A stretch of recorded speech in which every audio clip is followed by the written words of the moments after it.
Concrete veins, heartbeat of the block. Echoes in the alley where the shadows talk. Crown on my head, fortune still in chalk. Lungs full of smoke, breathing in the grind. Teeth like razors, bite through the line. Vision so sharp, it can sever time. Jungle fury can't be tamed. Every step the ground's in flame.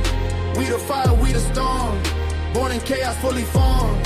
Jungle fury running wild. Cinematic, raw and vile. 808 to shake the throne. Concrete jungle, claim your own. Streets hum symphonies. Tires screech a chord.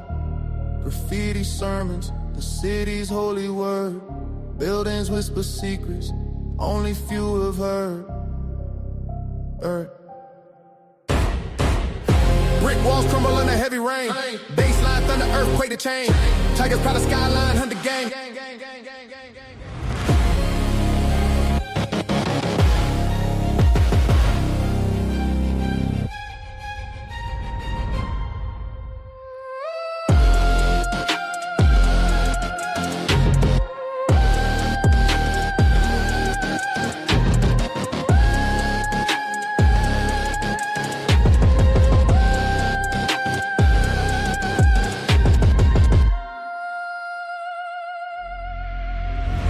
Welcome to the Wake Up Fatty Show. Inside the untouchable empire. The content presented on the following show is intended for satirical and educational purposes only. The views, opinions, and statements expressed by panelists and guests are their own and do not necessarily reflect those of the host, production team, or channel. Additionally, any third-party content featured in this program is used in compliance with fair use under United States copyright law, which allows for commentary, criticism, news report, teaching, and research. Viewer discretion is advised, and we encourage independent thought and discussion. When voices clash, ideas crumble, and new truths rise. Welcome to Breaking Ground. Black people can't be racist. Prejudice, yes, but not racist. Racism describes a system of disadvantage based on race. Black people can't be racist since we don't stand to benefit from such a system. Capital of any state in the South, and this whole march adds drama to this total fraud. It is known in the black community that most, not all, but most black people are racist toward white Americans. You say it's known. What do you mean? Where's your basis? They have been brainwashed over the last 50 years or so to believe that America is a racist society and that white folks are trying to hold them back.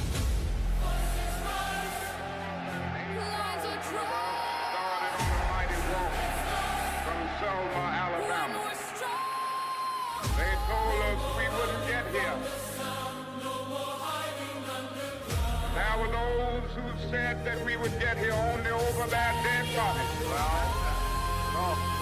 All the world today knows that we are here, that we are standing before the forces of power in the state of Alabama saying we ain't gonna let nobody turn us around. He couldn't even speak the language, but he worked hard and he made a place for himself and his family. Now why can't you people do the same? Hey, my grandfather built this country, man! Why are African Americans still dying at the hands of law enforcement in this country? And so are white people. So are white people. What a terrible question to ask. So are white people. More white people, by the way. More white people.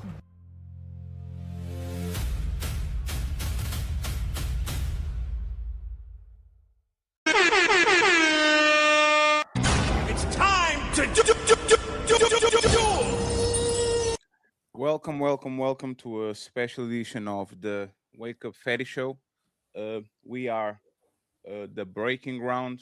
I hope you guys are doing good. I hope you guys are doing well, friends. Before we start the show, tomorrow we have the super panel, and Sunday we have the ladies first.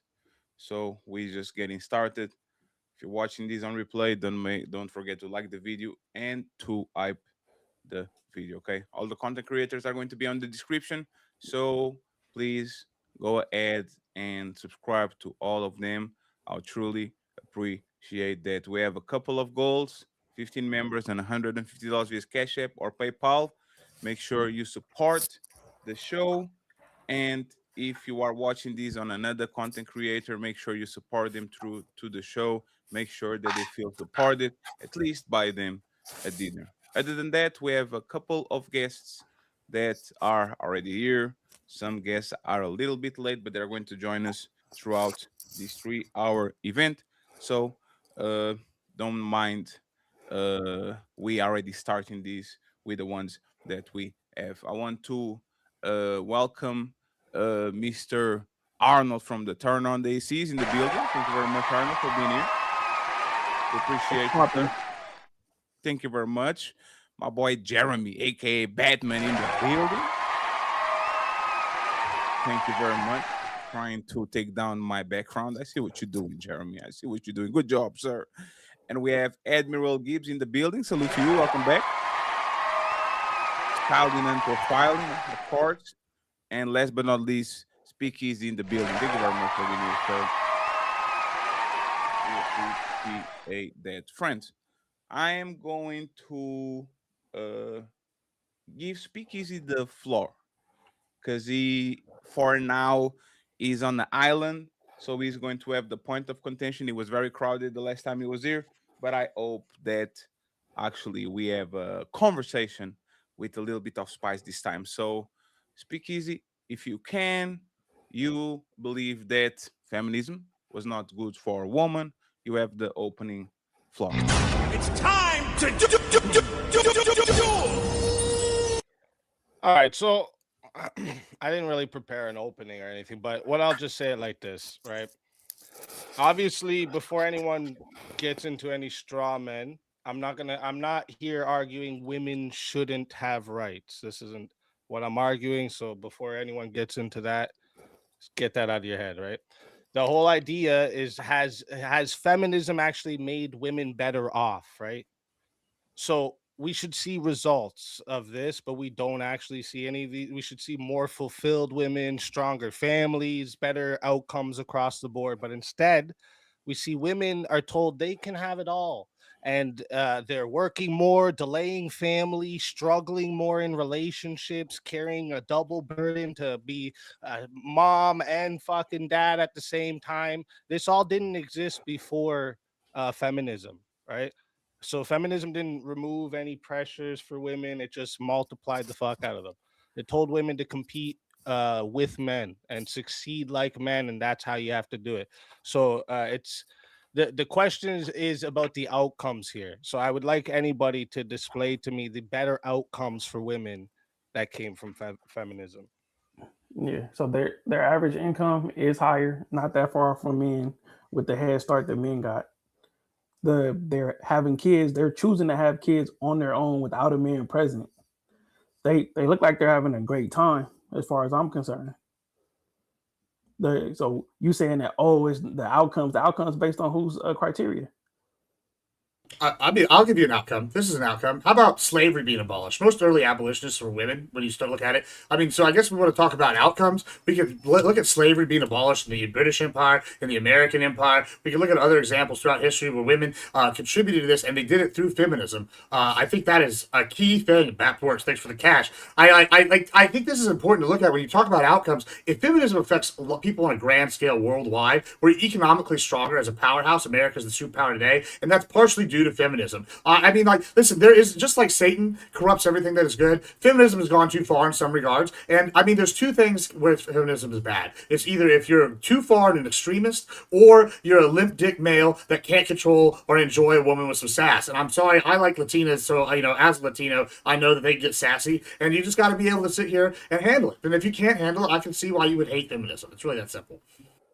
And I guess my opening statement would be, we need to stop pretending that we're debating in the 1950s. We're debating in the era where AI is rapidly deleting the family, sustaining jobs, and fostering systems that have become a conveyor belt for adolescent holding camps, all right? The opposition wants to say that it's declining the family, traditional models, and things like that. But it's actually just a single point of failure system that the modern world has designed to crush. Feminism is a net positive because it gives the family unit a second engine at a time where the first engine, the man, was being replaced, kind of like the buggy for the actual car. All right. And it's turned women from dependents who are easily exploited into practice partners instead of playthings, into economic actors who can actually protect the children that they already have and also provide a secondary layer of financial stability for the family. Speakeasy, you want to rebuttal to any of the points that were Yeah, made? I wrote down a few of them here. So let's start with the first one here about the average income. You said average income's been increased for women. They choose to have kids now without a man present, and looks like they having a good time. So for these three, higher income doesn't and automatically mean better outcomes, right? If that were true, the richest people would be the happiest, and we know that's just not how it works. Income doesn't like equal a net benefit, right? Anybody else hear that? Housing now requires two incomes, right? Single income households are far less viable now, right? That's not an empowerment, that's dependency on a system. Choosing to have kids without the fathers involved, that's horrible outcomes for the children. Children with the worst outcomes come from single mother homes. So that was really not a, I don't know how you look at this as a benefit.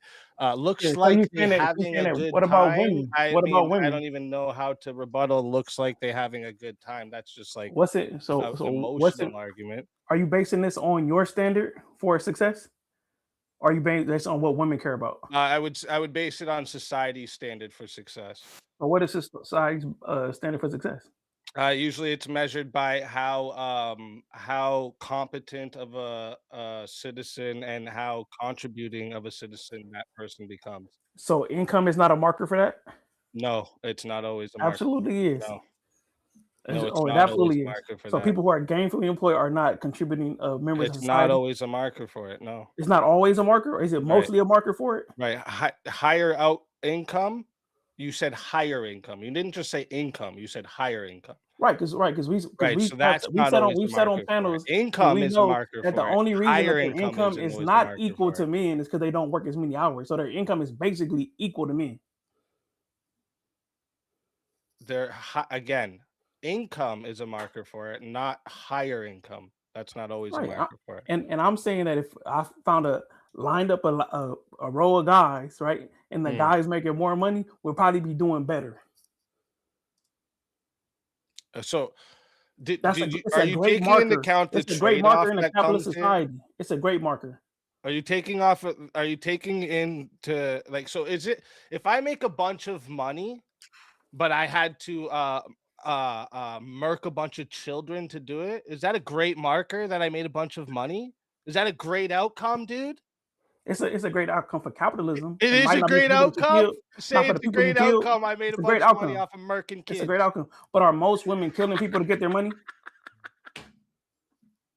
Repeat the question again, Arnold, so I can respond. Are most women killing people or doing something dastardly to get their money? Yes, it is. That's the point you made. Most women are doing shit that's a net negative to society to get their money. Yes, a lot of them are. So working at a call I'd say center. OnlyFans would be a good example of this. That's not most women. You sound like an idiot. Sound like an idiot. I sound like an idiot? Yes. You know that most women. Good argument, bro. Yeah, because you know that most women don't have an OnlyFans.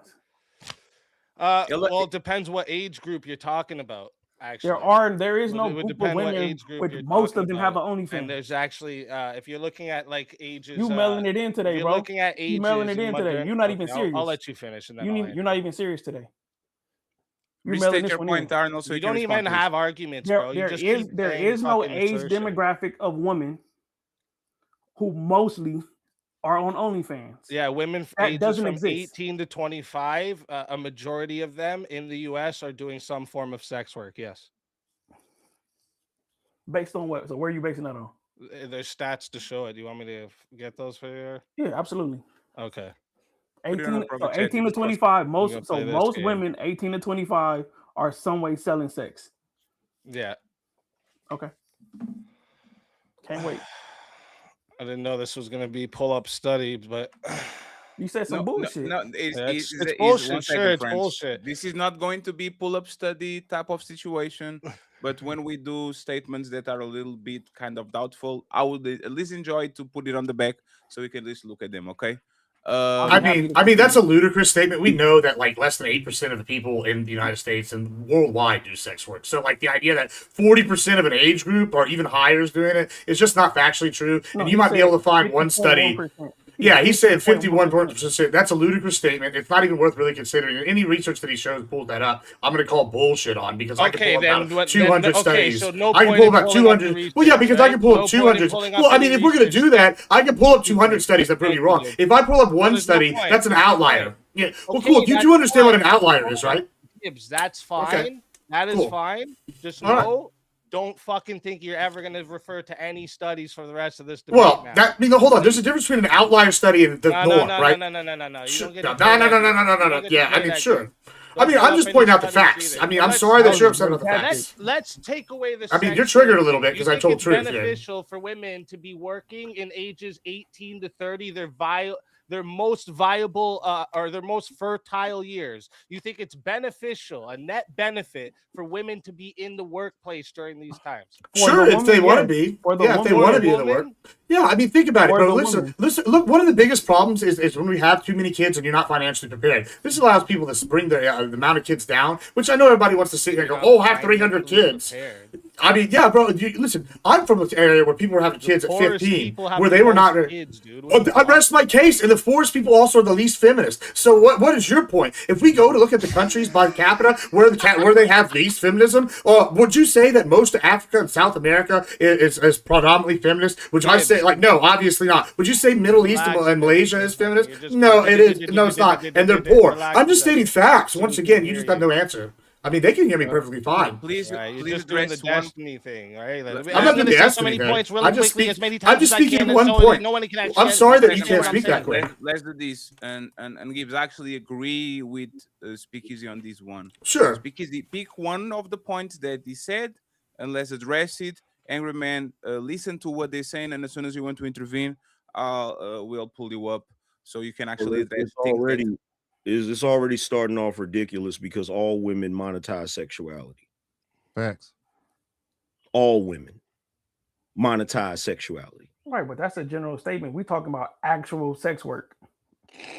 Even if it is What is actual sex monetizing work. sexuality? What is monetizing sexuality? So having your husband pay your bills because he wants pussy yo, is that's all not I have to monetized. say. It's not what you're How? talking about. That's not the context.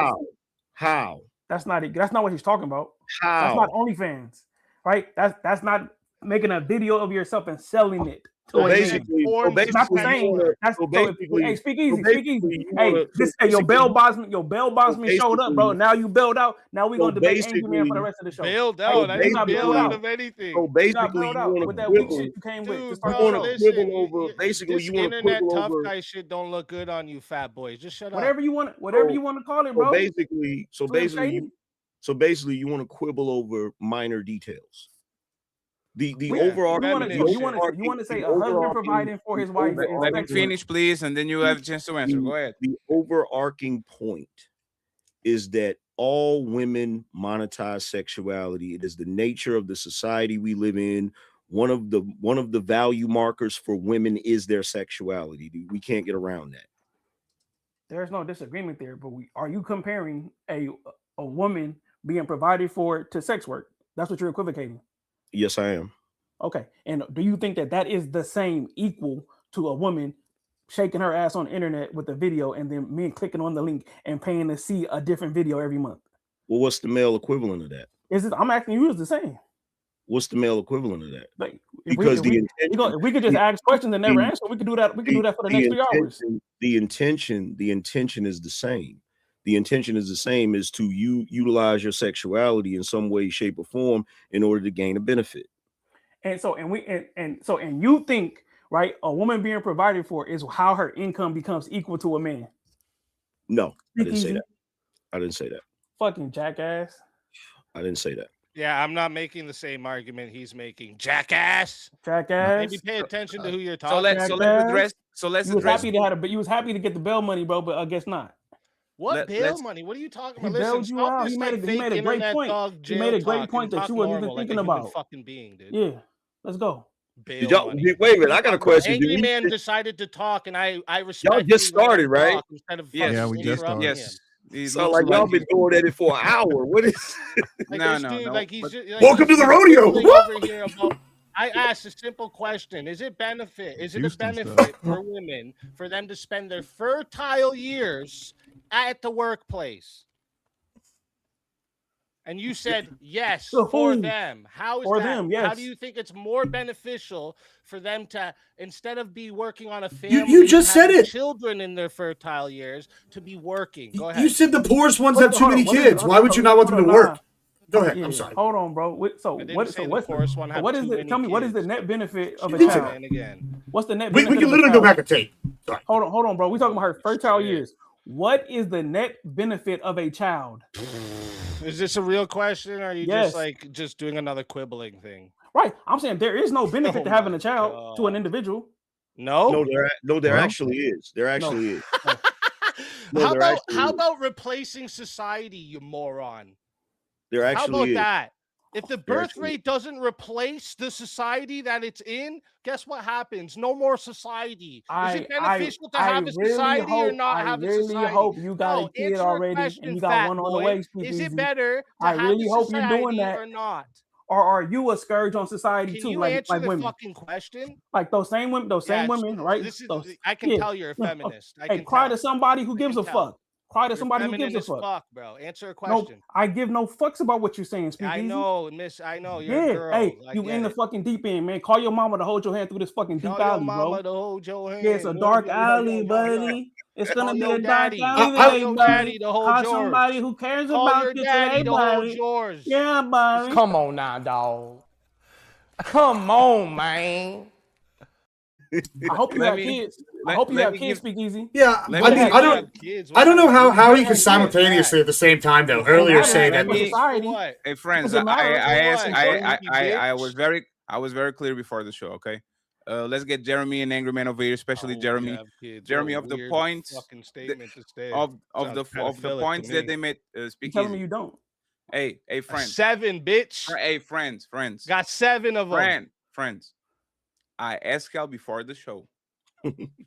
Please, let's not do what we did 2 weeks ago. Okay, that's all I'm going to say. And if y'all can stop, I'm going to start to mute you. Okay, go ahead, Jeremy, and then Angry Man. Jeremy, any point that you want to make about things that was said, and then Angry Man can rebut. The only point that I would make is what Speakeasy said about birth rate, and I find that kind of ironic as far as like when we want to talk about kids and having kids and family, because we have a homelessness issue for children, and they end up getting put in like these camps for the state, and we don't want to have to like adopt them or anything like that. And I really think we need to take it into the realistic point of view where we actually have kids here right now, and then even for the men who might want to take their responsibility to actually be a stepfather, shout out to them, but they're seen as a negative. They're seen as a sucker. But at the same time, those women are supposed to be used for. You'd be surprised. You'd be surprised. Now, I'm not going to tell you anything that has not already. Pill manosphere dudes on the internet, maybe. Right, and everybody else. But we can agree though that it's been said, correct? Sure, it's been said. Okay, so but that's that all doesn't I'm make arguing. it a fact, right? But you just as stated we the already fact. said, It's not a negative, right? Well, if we want to state facts, then we can state facts. All right. Yeah, so, we're talking about the negatives and benefits. Okay, so the negative So it's a is benefit, if the birth right? rate. If the Or birth women rate, stepping up to take care of children that aren't taken I'm not care going of. to. No, it's I'm fine. not gonna Jeremy, try to overtalk let you. your plan, and then he can reply. Yeah. So what I would say is that if we want to talk about the actual effects of it, yes, the birth rate is declining, but at the same time, so is the sustainability of the family on a one income. So in the same breath that we say, yes, this is a bad product of this, there also is a good product of it too, because we do have some women who are not on OnlyFans. The majority of women are not on OnlyFans, and they make money. Do they make a lot of money? No, they do not. But it's enough to supplement the new now. The new now cannot sustain a one household income unless that man is making substantial money. And then that depends on the type of place he's in. What state is he in? So that's why I'm saying feminism is positive as far as the economic point of view. Now, we can get into morality all day long, but that's subjective. But when we really want to break it down, the reason why this happened in the first place, so that they can put more money into the coffers of the government. And that is the truth. So, this part you just said about the workplace and sustaining a house takes two incomes. This is what I mentioned earlier. It was a net negative of feminism. When they Why is put that negative for you? 50% of the population into the workplace, guess what happened? Now they don't have to pay the workers as much, right? If you didn't have women in the workforce, these men would have to be paid more. And we wouldn't have this issue of households couldn't sustain one income. We wouldn't have this issue if we didn't force the women into the workplace. Another issue is that a lot of people live beyond their means. That's why they can't afford to support a family on their own, because they live with shit they don't need. Look, this guy down here sipping on some outside drink that clearly he fucking had to go pay like $3 for a waste of money. Could have bought juice for 3 weeks for that. But this guy's, you know what I'm saying? People live beyond their means. That's why. It's not that they can't afford it. It's people are in this comfortable, luxurious world where everything's just real quick and given to them easy, and that's what it is. It's not that they can't afford it. So let me give you. I mean, if you make enough money, you can't afford it. Just saying. Let me give you a counter argument on that. So respectfully, I understand what you're saying, and I agree. But here's the thing: there's something called inflation. All right. So even if you're making a certain amount of money, inflation will make it so that money no longer is able to facilitate. Now, if you want to talk about the two dynamic of bringing in money, when did that exactly happen? Because the last time I remember, it was way before these conversations even happened, where the mother was going out and being a nanny or something like that, or doing a woman-esque type job and then coming back, still adding to it. So I get what you're saying, but unfortunately, we live in a not true Democrat like society. We live in a capitalist nation. And because of that, we're going to continue to have that inflation. We're going to continue to have that bubble. And that's what feminism actually is. It is the pop after the bubble. Well, if you look from about the 1970s onward, this is when the rising in housing costs, inflation, all the lifestyle expectations were made to dual income. That's when you see it, the 1970s onward. What happened then? So see, here's the thing about that. Once you pour the sand out into the ground, you can't pick it back up and put it in a bottle. We can talk about what shoulda, coulda, woulda, how it's supposed to be, but we live in the now. So we have to adjust for the now. Well, to address, the overall topic of whether or not feminism is actually hurting women, I think we should actually pay attention to what the women have been saying. And a lot of their complaints come from things that are the result of feminism. You have a lot of women in this day and age that, now that they're in the workforce, to the degree that they're in the workforce, many of them are complaining. Many of them are taking to social media saying, who are these women that fought for us to work? I don't want to keep working. I'm tired of this, right? So you have their growing complaints about feminism, because feminism basically told them that they could have it all, told them that they could work a job and do all of these things during their childbearing years, and they're finding themselves not able to do it all. So that's one way that it's hurting them. And as far as what we were talking about with the monetizing of sexuality, you're not just talking about OnlyFans, right?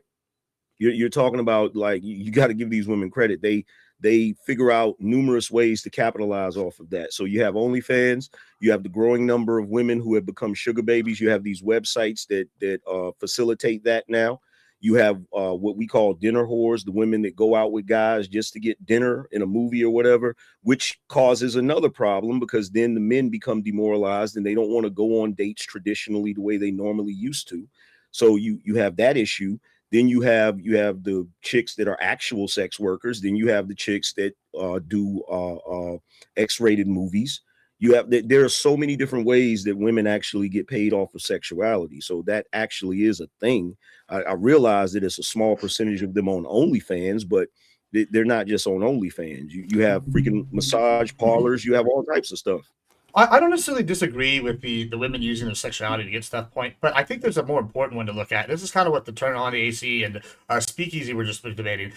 Turn On the AC said they look happier now, and I just want to read off a list of the poorest countries: South Sudan, Somalia, Central African Republic, Burundi, Madagascar, the Congo, Mozambique. None of these countries are known for their feminist values. Many of these countries have a high rate of birth. All these women are having 50 kids. Many of them have higher sex slavery rates than almost anywhere in the world. And then you go look at the Middle Eastern countries, same thing. Women can be stoned for all these things. Do you think these women are happier in America where they could be on OnlyFans and maybe date an NFL player, or maybe just go to church or do whatever they want because they have that freedom? Or do you think they're more happy being in, I don't know, Saudi Arabia or Iran right now, and then they get stoned to death for wearing no shawl? Like, you just tell me which you think is more happier. It would have to be gay before feminism. I guess saying about a different country that probably never had the quality of life as America would you would have to qualify like a women prior to the advent of feminism, and then that would be a comparison.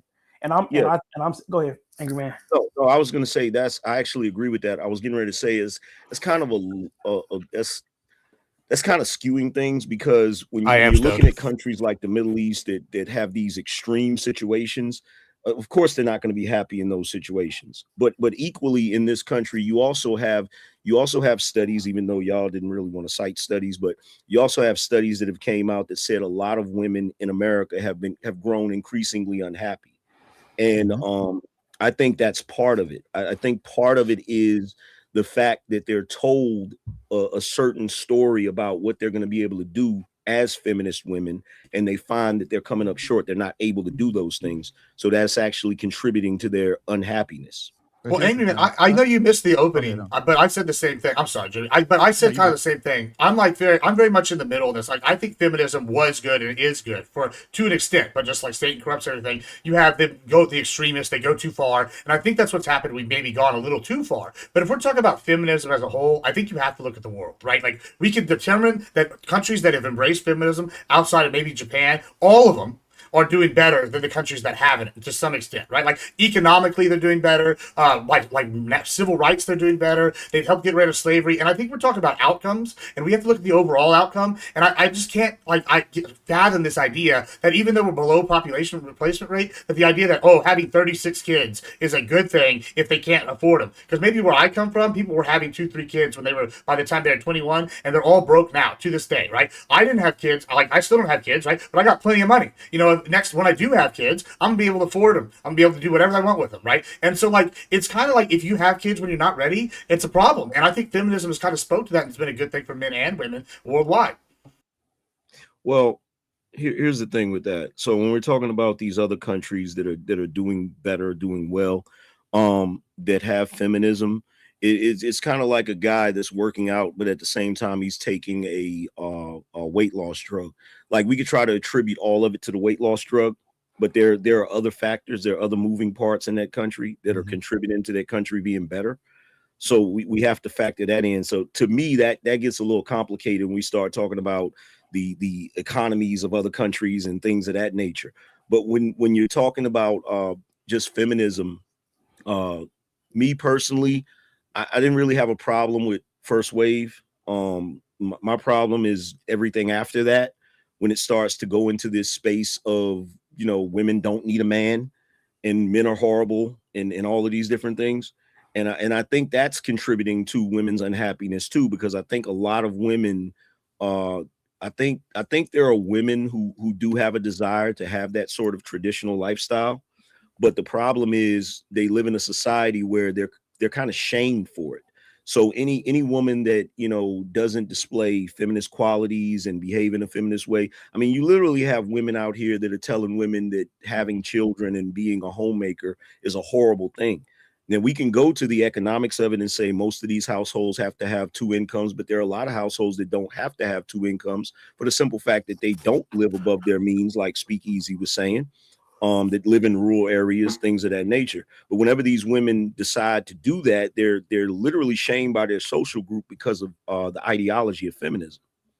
You said outside their means, and like we just talked about that like just a few seconds ago. Like he brought up, oh, he's got a drink he paid for. Well, you know what? I don't live outside my means. I'm pretty good with money. I'm pretty good at math, right? Like I can afford to go get a Sonic drink every day. Lordy, I'm sure that $2.75 was just too much for me to handle. I'm sorry that y'all are broke and you can't afford that. But like it's really the simple things. Like if you can go and work, bro, you're wearing like, a dollar store suit, bro. Relax. Look, this first of all, I own a leather company and a custom clothing company. This is custom. This is custom. Would that mean you yeah, and listen, I got your next child support check right here. Shut the fuck up. Like, bro, like, I don't know what you're talking about, bro. Like, you're gonna sit here and tell me, like, look, I listen. My mama's calling, my daddy's calling. Hey, they both said you broke. Like, what you talking about? Bro? Come on. Spurging with your fake money, or do you wanna just? Damn, Gibbs, you drop the money and your microphone says. No, I did it on purpose. Spurging so hard you can't even fucking handle your own mic, bro. No, I did it so we can all hear your spur, Papa. It's called a mute button. Your Ritalin or whatever on, it is, bro. On. Are you ready? Are you ready to engage? Is there? Yeah, I'm ready. Wait for you to say something of substance. Easy chewing tobacco. Say something of substance. Hey, listen. That's also crazy. If you didn't spend the $2.70 a day on your Sonic drink, would you have more or less money? I don't know, probably less because I make enough money that I can buy with interest every day. Not even engaging, I'm making tons of money, bro. I don't need to worry about $2.75. I can write that off on as a tax expense, bro. Like it's literally a bit. Oh, this is how I know you're broke because you can write off your meals on your taxes if as a business expense. Get good, scrub. Get good. Listen, I literally can write that off on my taxes. Are you that stupid? I'm literally working right now. Oh yeah, I mean, cool. So why is it? So hold on, because that disproves your entire point. I mean, yeah, just talk. I'm saying factual statements. Get good. Could I present a talking point? Could I present a talking point that we could? Know what writing things off on his taxes means. Didn't even know what writing things off on his taxes is. As I could sit here with this fucking next child support check right here, bro. Like, get the fuck out of here. You already spent, you moron. so here's my question, right? Is it possible that one of the major negatives of feminism is it has disrupted the social contract between men and women?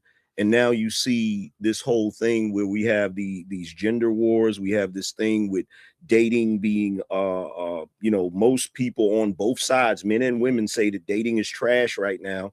And then in addition to that, you have the declining family and low birth rates. Would y'all say that feminism has majorly contributed to that? You're muted, Speak Easy. Oh, I know. I was just trying to confirm that because I'm pretty sure in the States it's illegal to burn real money. That's how we know that's fake money. You fucking loser. Yeah, I mean, allegedly, sure, it's fake money, bro. Yeah, cool. Someone charged me with a crime, bro. Charge me. It'll be all right. You're all right. Charge me then. You're all right. Yeah, you're fine. I mean, listen, because I'm bringing substantive points to the table, and you're bringing fugazi fugazi. You're over here getting wrecked, bro. Oh my God, Gibbs did something crazy. I'm sorry that I'm over here actually bringing substantive points. You haven't actually. I've engaged in good faith every time with actual substantive points, and you're saying nothing. Spend the $2.70 or less. No, bro, I would have more money either way because I make all that in interest plus every day on my taxes, on dividend, and interest in my bank account, bro. Like I literally piss more money than $2.75 every day. Like it's okay. I get it. It's okay. You're poor. I don't even know anything about your grids and shit. I don't even know. You're the one coming at me. I don't even know anything about grid your beef. With the debate, you fucking bitch. What are you talking about? We're going to stop it here. Let's go ahead, Angry Man, please. Jeremy, do you remember what Angry Man asked and what he said, please? If not, for Angry Man to reinstate his point. Please reinstate Angry Man. I said I believe that feminism as it stands today has been a major contributor to hurting our society as far as it pertains to just the dating scene. Both men and women are complaining about the dating scene being trash. In addition to that, the decline in family unit. In addition to that, the low birth rates.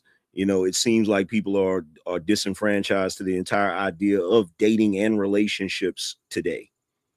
Okay, so my rebuttal to that would be, I actually don't, from my perspective, the sexual freedom for women actually serves a man who knows how to navigate it. And I think that's what we're having a problem with right now, is because although feminism has some quirks, a lot of bad things. Let's just be honest.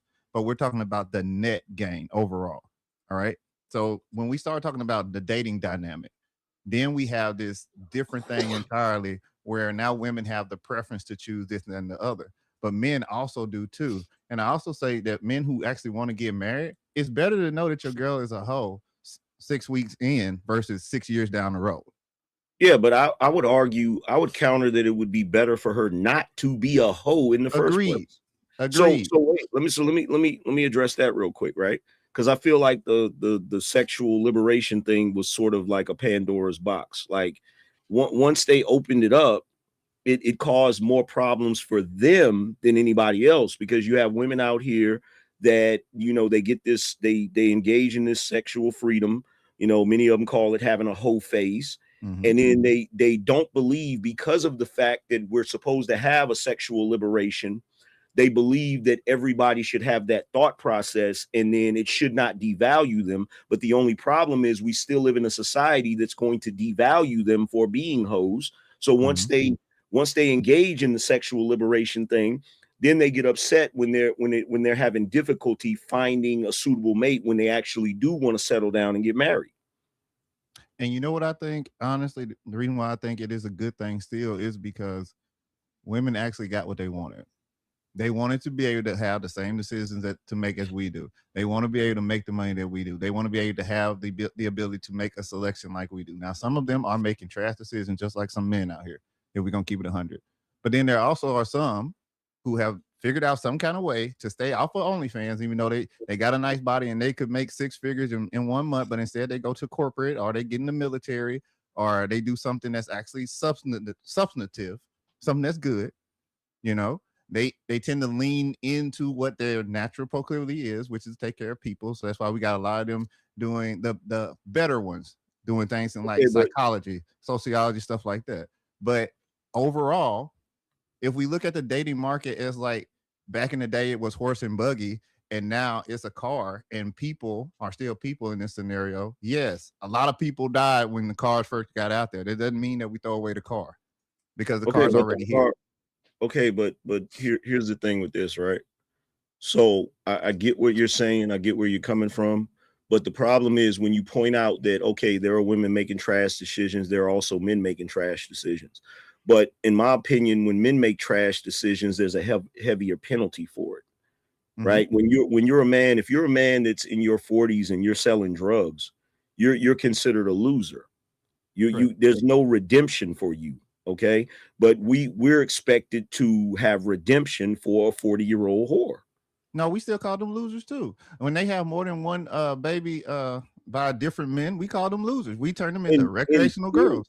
In theory, but like you said earlier, you made a case, and keep in mind, I don't have a problem with dudes being stepfathers, but you made a case about the fact that about stepfathers, and we talked about the fact that stepfathers are considered losers for being stepfathers. So what I'm saying is that is a negative on society. When you have women that, and all of that comes from the sexual liberation thing. All of that comes from feminism, where you have women that are deciding, okay, we should be able to make the same decisions as men. The only problem is they're not men, and we still view them in a certain way, regardless of how progressive the world becomes. We still view it in a certain way. So that's a negative, not just for the overall society, but for them. Okay, I'll say this and then I'll back off for somebody else. I totally agree with what you're saying, Angry Man, but here's my thoughts on this. So 400 years, right? Slavery. Yes, we already know. We're going to keep saying it because it's important, but 400 years was the downside of the black man. Let's just use this for analogy, right? Okay. So we had to evolve into what we had to, into what we are right now. But we're going to have to evolve again. And men, this is the truth. We're going to have to evolve again because the landscape has changed again. It doesn't matter if you like it or not. It's already here. So what's going to happen is once we catch up to it, the ones that are like, I don't want to work no more, they're not going to have to. The ones that want to be hoes going to be hoes. And the ones that want to stay home and be wives and were guarded by their fathers who are growing up right now, who have girls and are like, okay, I'm going to make sure I do what I got to do. And I'm going to vet. I'm not going to leave it up for society to choose from my daughter. Then it will change. But unfortunately, it's going to be a while.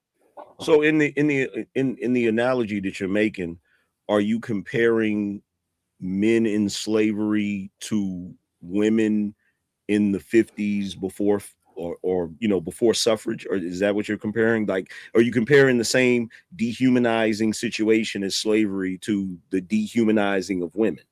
No, I'm actually using the evolution of the black man from slavery to where we are sitting right now, to where we are actually very, very good as far as like infrastructure and getting our chance and being able to build up. And I'm saying we're going to have to evolve again. Okay, cool. So you're coming from the position of improving, right? Yes. So here's my question. Adaptation, actually. Sorry. Jamie, Adaptation. Okay, cool. The evolution So of are man you? So in are you? general? I So got you. are Easy. you? Let Ingerman finish, and then you get the line of questioning. Go ahead, Ingerman. So are you saying that women today need to adapt from feminism and sexual liberation? Yes, I'm saying the feminism started one way, and now it's become kind of perverted into this weird thing. They don't even know what it is, but it's going to So by that, evolve. so then by that analogy, you're saying that feminism is a bad thing because slavery was a bad thing. I'm saying that feminism was a necessary thing for the net worth. It was a positive for where we live, because we live in a capitalist nation. Then that's a false equivalency, because if you're using slavery and saying, okay, we've had to evolve and we've had to improve from slavery, that's why I asked you, are you saying that they have to improve from sexual liberation and from feminism? By your analogy, that would mean that feminism and sexual liberation comparative to slavery is bad. Now we can surmise that, but what I'm actually saying is that the feminism movement, as we all know, even you admit it, Angry Man, and appreciative of that. When it first started, we think it was a good thing. But if we really think about it, when feminism first started, it wasn't supposed to benefit black women. It wasn't supposed to benefit any other woman other than the white woman. It was going to be 100% about it, right? But it benefited because it was packaged in a certain way. But once certain rights were hit for a certain group, then I'm sorry, I'll be quick. But then once it hit a certain target, like, okay, we got what we want, then the ball dropped. And what we're seeing now is what happens when the person's supposed to get helped up the ladder and the hand gets removed. So they're in free fall, and they're going to have to figure out how to stop this fall. Now, either they're going to fall back into the arms of the men, or they're going to grab hold of something and keep going up. That's where we are right now. Yeah. Well, I personally believe that the entire purpose of feminism was created from the top of the pyramid in order to keep the men and the women at the bottom of the pyramid at odds with each other. And I think it's doing what it was supposed to do. You know, in addition to dividing households so that there are more people to tax and all of those different things. But when we're talking about the concept of slavery and how, and I'm not going to stay on that too long because that's a whole other topic. Yeah, but if we're talking about slavery and we're talking about black men improving from slavery, you're talking about them coming from a condition that was forced on them, and then them trying to improve once they were emancipated, right? But then with the women, you're talking about feminism. That wasn't something that was forced on them. That was a choice that they made. And then they got the negative results from that choice. And now they're not even, you can't improve from something if you don't think it's a problem. I agree with that. And what I will say, just to clarify the point, I'm not saying that they are the same as far as slavery. What I'm saying is, if we're going from the black man point of view, I'm saying that we have evolved past worse. So a promiscuous woman, we will quickly be able to evolve past that and be able to identify a good woman. That's what I'm saying. I'm not saying that their plight is the same. I'm actually saying that men, black men in general, but men all together, you're going to have to evolve. But would you agree that if it was not for the advent of feminism, they wouldn't have that issue in the first place? We wouldn't have the issue of women having to prove themselves to be good women, because they're not taught in the society that it's cool if they go out here and have a whole phase and be sexually promiscuous, which, by the way, contributes to the STI rate as well. I would say, to answer your question directly, yes, there are a lot of bad things that feminism has done, but it is a byproduct. Use cars again. What are cars doing that are bad? The ozone layer. All right. They're killing people at a higher rate. But is the car a useful product? And is it something that we have But to there's have more now? benefit out of the car than the net negative, right? So yes, maybe the cars are doing some damage to the ozone, but that transportation is what makes our society be able to run, especially our infrastructure, right? So what the question comes here is, what is the beneficial part of feminism that is worth all this trade-off? All the women being unhappy, 1 in 4 women on SSRIs. Women used to be upheld. Even what Angry Man said on the one part, I don't completely agree. Women actually were more against having the right to vote. There was actually a big movement of women that were against having the right to vote because they knew what it came with and they didn't want all that. They liked the life they had. Women used to be upheld in society. They couldn't incur debt. They everything was on the responsibility of their fathers or their husbands. Like, they were upheld in society. We protected them. We didn't send them to the military. They weren't allowed. We knew that was the bottleneck of our society. I want to know what is the good that was worth all that trade-off. The women are happy. No, that's not even true. They're happy. The women are having a great reporting time. less happiness now. They're I'm not having a gonna say great that time. women are happy. It doesn't matter if about The women are happiness. happy, bro. Y'all tripping. They're having a great time. But they're literally they're having a great time. They're kicking average men's ass, bro. Can you elaborate on that, Arnold? Because you keep saying, like, as a blanket statement, the women are happy. Can you detail The that? women are showing up as themselves, doing whatever they want to do, right? They have their agency, right? There are nothing stopping them from doing whatever they want to do, and they're succeeding at that, succeeding at making almost as much money as men, doing whatever they want to do. And then you say, oh, just because society doesn't like what they're doing, the women don't like it. The women are fine. But the societal structure, most women are running circles around average men. but the societal structure, well, part of the reason You mean these by women running circles too? Sorry, Angry Man. I Doing just better, want to know what he being means able by to that. manipulate an average man. Most women, right, are running circles in relationships around average men. Okay, so that's a whole other can of worms. And they have that agency because of feminism, right? But when There's nothing stopping them from making any choice they want to make. But when we get down to brass tacks, right? A society doesn't function because people do what they want to do. We're not talking about society. We're talking about how women are experiencing this. But women are part of the society. You think women are as invested in society as men are? Why are 1 in 4 women on SSRIs?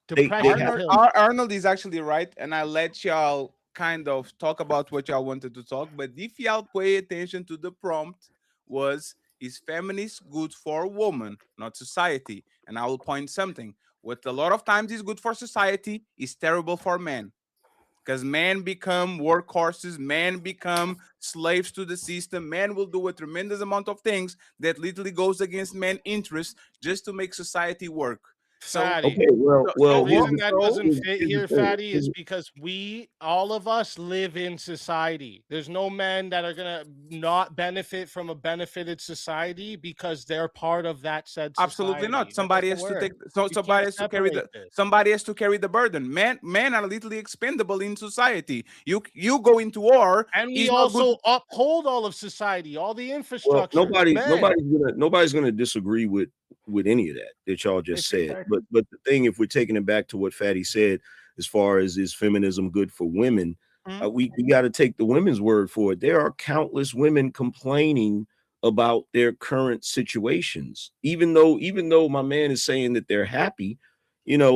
Are they happy, or are they just presenting a good face? Because I see countless women complaining about it. And whenever I'm on panels with women and I tell them, oh, here we come with the feminist rhetoric, they get mad at me as if the word feminist is an ugly word. Yeah. So I would say don't confuse the marketing with the product. If you look at the outliners on the social media, then yeah, sure, it's gonna look like a negative. But if you look at the product, women being able to own their own business, contribute to the tax base, which is really what America's all about, and to have the agency to raise their own children the way they want to, if they so choose to be actual good mothers. I mean, not saying that the kids are gonna end up being better without the father, but at least they have the money to do so. That is a functional progress. And I'm not here to defend the hashtag. I'm saying that 80-some% of female-owned businesses fail in the first year, bro. That's Look it up. And like women are self-reporting that they're unhappier. So what? 1 in 4 women are on depression pills. Like how are you gonna? So 75% aren't. Would that be Mr. Easy? Would that be the way you would do that math? What? That 75% aren't.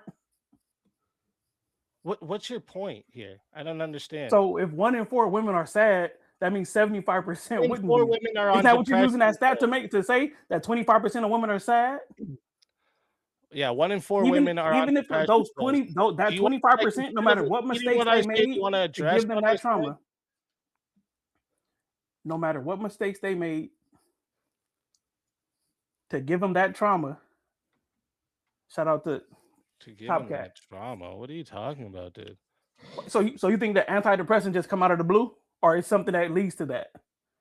Antidepressant just comes out of the it's because they're fucking unhappier, dude. So they go based on nothing, right? So you're saying that these young women just grow up and just out of nowhere they get depressed. No, there are no events that happen to make them depressed. No, there's events that happen. There's lots of events that happen to make them depressed. Them being told they have to compete with men. That's one of them. Don't be obtuse because we walking through a dark alley. Okay, right? And you understand this. I'm saying that you saying that those 25% of women who need antidepressants will be able to find a dude who will do whatever they want. Okay, AC. If we have more women on depression pills now than before, does that mean more depressed women or less depressed women? More depressed, but most women are not depressed. That's my point. Most women are not depressed. You're proving our point. Ask women, it sounded good because somebody told you that stat a year ago and you keep using it, but you're proving the opposite point. Let me intervene here real quick, right? Both of them are right and wrong at the same time. So happiness is self-reported.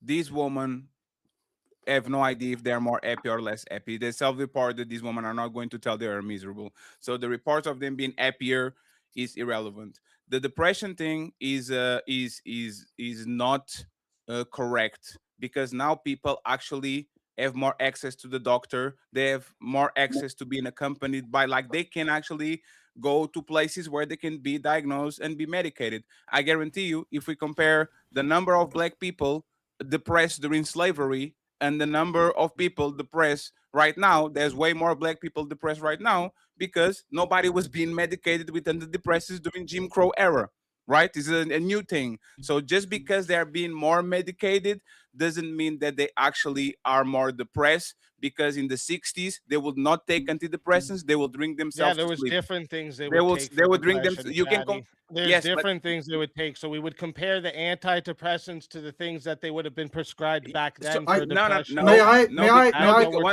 me one second. Let me correct that. And that's the you point. can't just say you're correcting it. No, let me correct that. Because in 30 years ago, if the man was depressed, he would not go to the doctor and get the antidepressant. He will buy some alcohol. And you can compare those men and women that were medicating themselves with depression by doing anything and everything with the number of antidepressants because they did not have access to. You're just talking about self-medicating versus being prescribed the medication. That's not the same. No, but that's the point. They didn't have access to antidepressants on the 50s, 60s, 70s. Well, the women today, hold on, but the women today, outside of the outside of the antidepressant medications that they're taking, they're also drinking heavily too. That was part of the study. It was part of the study talking about women having to have wine to go to sleep because of their anxiety. Well, so the prompt is, right, is feminism good for society? Okay, we can look at it in a couple ways. We can look at the micro and say, oh, just look at the U.S., or we can look at the world and see. And now I just looked up 3 little lists, Google AI, so you can say it's propaganda, but these are the 3 questions I asked. It's like, which countries are least feminist? Which countries are the poorest? And then which countries Why are are... you here? Hold on. Well, can I answer? Can I answer?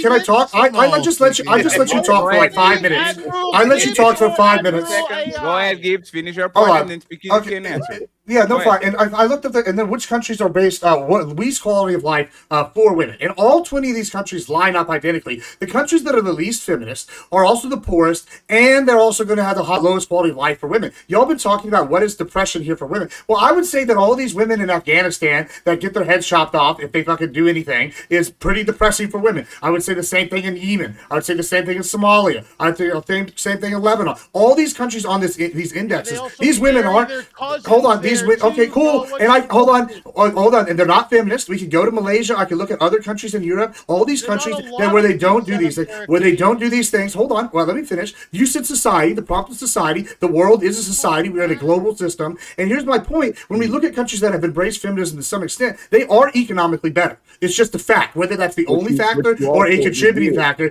If we talk about depression, these women aren't in sex slavery. That is a good thing. I don't think you can argue sex slaves are happy. I mean, these are just basic facts. Jeffrey Epstein? But Gibbs, What are you talking about? They were in sex slavery. So it's just because it happens sure, but not to the extent. Not to the extent of these other places. I mean, cool. No, you can point to one outlier example where they're punished and prosecuted for it. Hold on, when they're using prosecution. Hold on, I admitted that open area just using a quick Google search. But when I sit here and point, hold on, listen, Speakeasy. The only reason I'm taking so long is because you keep interrupting me after I let you speak. Let's do this. Let him finish, and then Angry Man and Easy can. Yeah, I'm sorry, Angry Man. I'm trying to turn it over to you. The point is, though, when I look up these facts, and it's unequivocal fact that all these things, he's pointing to an exception that makes the rule. In America, we have sex slavery, sure, but it's prosecuted, it's hunted down, it's frowned upon. In these other countries, it's fine to do these things to women because women don't have rights, and that's anti-feminist. And I can't see how you can argue those women are happier being sold into slavery. It's just not true. But sorry, Angry Man.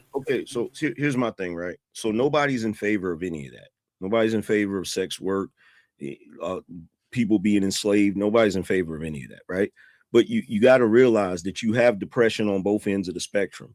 You have depression when people are in those horrible situations, but you also have depression when people are in good situations and they have added responsibility.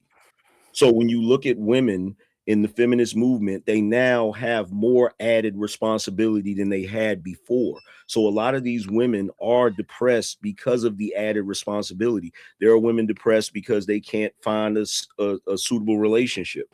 There are women that are depressed because they have way more responsibilities in addition to they have to go out into the workforce the same way men do, in addition to having to take care of home and take care of children. So you also have depression that comes from that as well. That speaks to the evolution of what men are going to have to be forced into doing. Because like you just said, if they go to work and they come home, they're not going to want to then take the responsibility of taking care of the home and working. Correct, Angry Man? But that's the issue. Keep in mind, I'm not talking about women that are in relationships. I'm talking about women that have children and they're not in a relationship. I'm talking about the single mothers who have to go out and work and then they have to come home and still do all of that at home too. That's what I'm talking about. Okay. Well, respectfully, I mean, we know humanity fucks up. So we're going to have women who are going to do that, just like we got pookies that run through girls. We know that. We can't focus on this one thing and say that the whole thing is bad because we got baby mamas out here that's tired.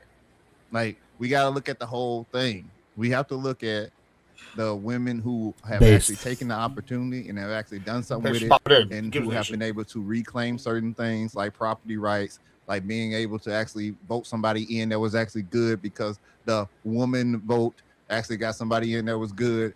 Like, we got to look at the total evolution of the culture. Now, I'm not saying that it ain't a lot of bad parts. Okay, but going back to what Fatty said, he said this: the question is it a benefit to women? This is why we got off of the whether or not it benefited society, right? So when we're talking about whether or not it benefits women, right? I believe that many of the complaints women have are a result of feminism. They don't want to say it's feminism because of those benefits that you just talked about. But it's a trade-off. Everything is a trade-off. So once they became part of the feminist movement and went into the workforce and had all these added responsibilities, the women do not like the trade-off. They don't like the trade-off. So when we're talking about whether or not feminism is good for women, that's a hell of a question, because are they really happy with the trade-off? And I would say no, they're not. Yeah, I would say that they are, because they have the option to get with a man and let a man take care of them, right? And they're choosing to really? The life that you're referring to, they're choosing that over having a man take care of them. But y'all just made the argument. Wait, y'all, hold on. Y'all got to pick a struggle, because y'all just made the argument that we live in a society now where you're gonna have to have a 2 household income. And that's the only reason, because the housing market is based on the white man and the white woman's income, and that's the ceiling now. That's the ceiling now, right? Right? Because if the white man always made more money than the black man. I mean, we just saw him burn up some money. Then you add the white woman to that calculation. Now, hold on, to be clear, I am Mexican, not white. I just look white. The ceiling goes up. Now a black man and a black woman has to compete in that same exact market. That's what it is now, after feminism, because now all the women get to work. Now you're adding money onto the white man's income, who's already leading in finances. Well, I would argue that may have been a strong argument maybe 50 years ago, but in this day and age, black men on average make maybe about 4,000 less than white men, maybe. You know what I'm saying? If that. So I don't think we're in that space anymore. So my thing is this, right? And I get what you're saying, right? When you say that the women have the option, what I'm saying is they don't have the option because of feminism, because the feminist ideology and the way they move, the way they operate, the way they speak, the way they talk, it actually discourages men from being that traditional man. You literally have men today that's saying, oh, well, if it's feminism, it's equal. They should be doing this, doing that, doing that. So you don't have equal rights, equal lefts. You got dudes punching dicks in their mouth in public now, no problem. You know what I mean? It's crazy. And I want to add on to what you're saying here, because you guys have both said to Angry Man now, and Jeremy just said it. Mm-hmm. Now they don't need a man. You guys have repeated that. In what world do they not need a man? I didn't say that, so I can't argue that. We can see we got the likes that bend the curve speakeasy. We know where this is going. In the relationship, they're saying to make a household, they don't need a man in their household. No, they don't. Oh, really? Are most plumbers women? Are most construction workers women? We're talking about everyday things. We're not talking about. That's what I knew you were going to say eventually. I know you're going to say eventually. I know what you're going to say eventually. But that's not what we're talking about. We're talking about society regular, everyday things. Every day, a woman can pay her bills by herself. She needs a plumber. Amen. That man is not. Don't get to fuck her. The plumber don't get to fuck her. Relax, dude. Relax. You have we saw this shit coming, bro. Great, man. You have a heart attack. You've heard so many arguments, bro, that you starting to be a fucking robot. Okay. Anyways. Okay. I know you don't have any arguments, and you're mad that I do have arguments. So go ahead, bro. I want to hear something else somebody else said before. Go ahead. How can they not need a man every day when the society they live in is majority held together by men? Police force. It's the same for a woman with a husband. A woman with a husband also calls the cable man. A woman with a husband also calls a plumber. A woman with a husband also calls an electrician. A woman with a husband also goes to a mechanic. A woman with a husband gets her tire changed at Just Tires. You're full of shit, bro. You're dumb as fuck, bro. Lay off that fucking face. Can I ask you a question? Just 1 second, President. I got you. All this guy's arguments are is you're dumb. Like, how is this guy debating? You're dumb as fuck. 1 second. I'll really back to the argument, right? Wouldn't that actually make Arnold's point? Woman can use every man in society to do the dirty job while get none of the burdens.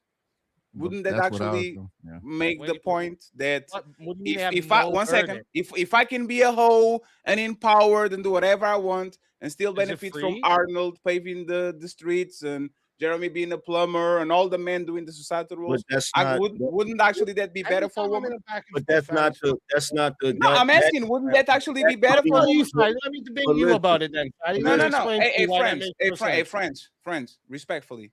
I'm not motherfucking moderator of the month. Y'all know that. I'm Right, but letting y'all every talk. time I'm in I'm a back letting and y'all forth, go you gotta for give me the other guy's 99%. point for him. So let me argue it with you. No, but that's the point. You have to listen to me too, right? Or no? Yes, right. So Because I already can made points can I from your argue you? side and nobody stopped me, right? Yeah, can I argue it to you then? No, I'm just asking, wouldn't that make his point? No, it wouldn't. So if a woman Can I can, explain? if a woman, then you got it. If a woman can benefit from all the men being cops, firefighters, military, all these things, and still get same rights or even more rights than men, wouldn't that actually be a benefit from women because they get all the rights without the burden? Go ahead, don't That's interrupt. the part I reject when you keep saying without the burden. They still have to work, right? Yeah, they're They still can't paying live tax. for free, right? Still paying taxes.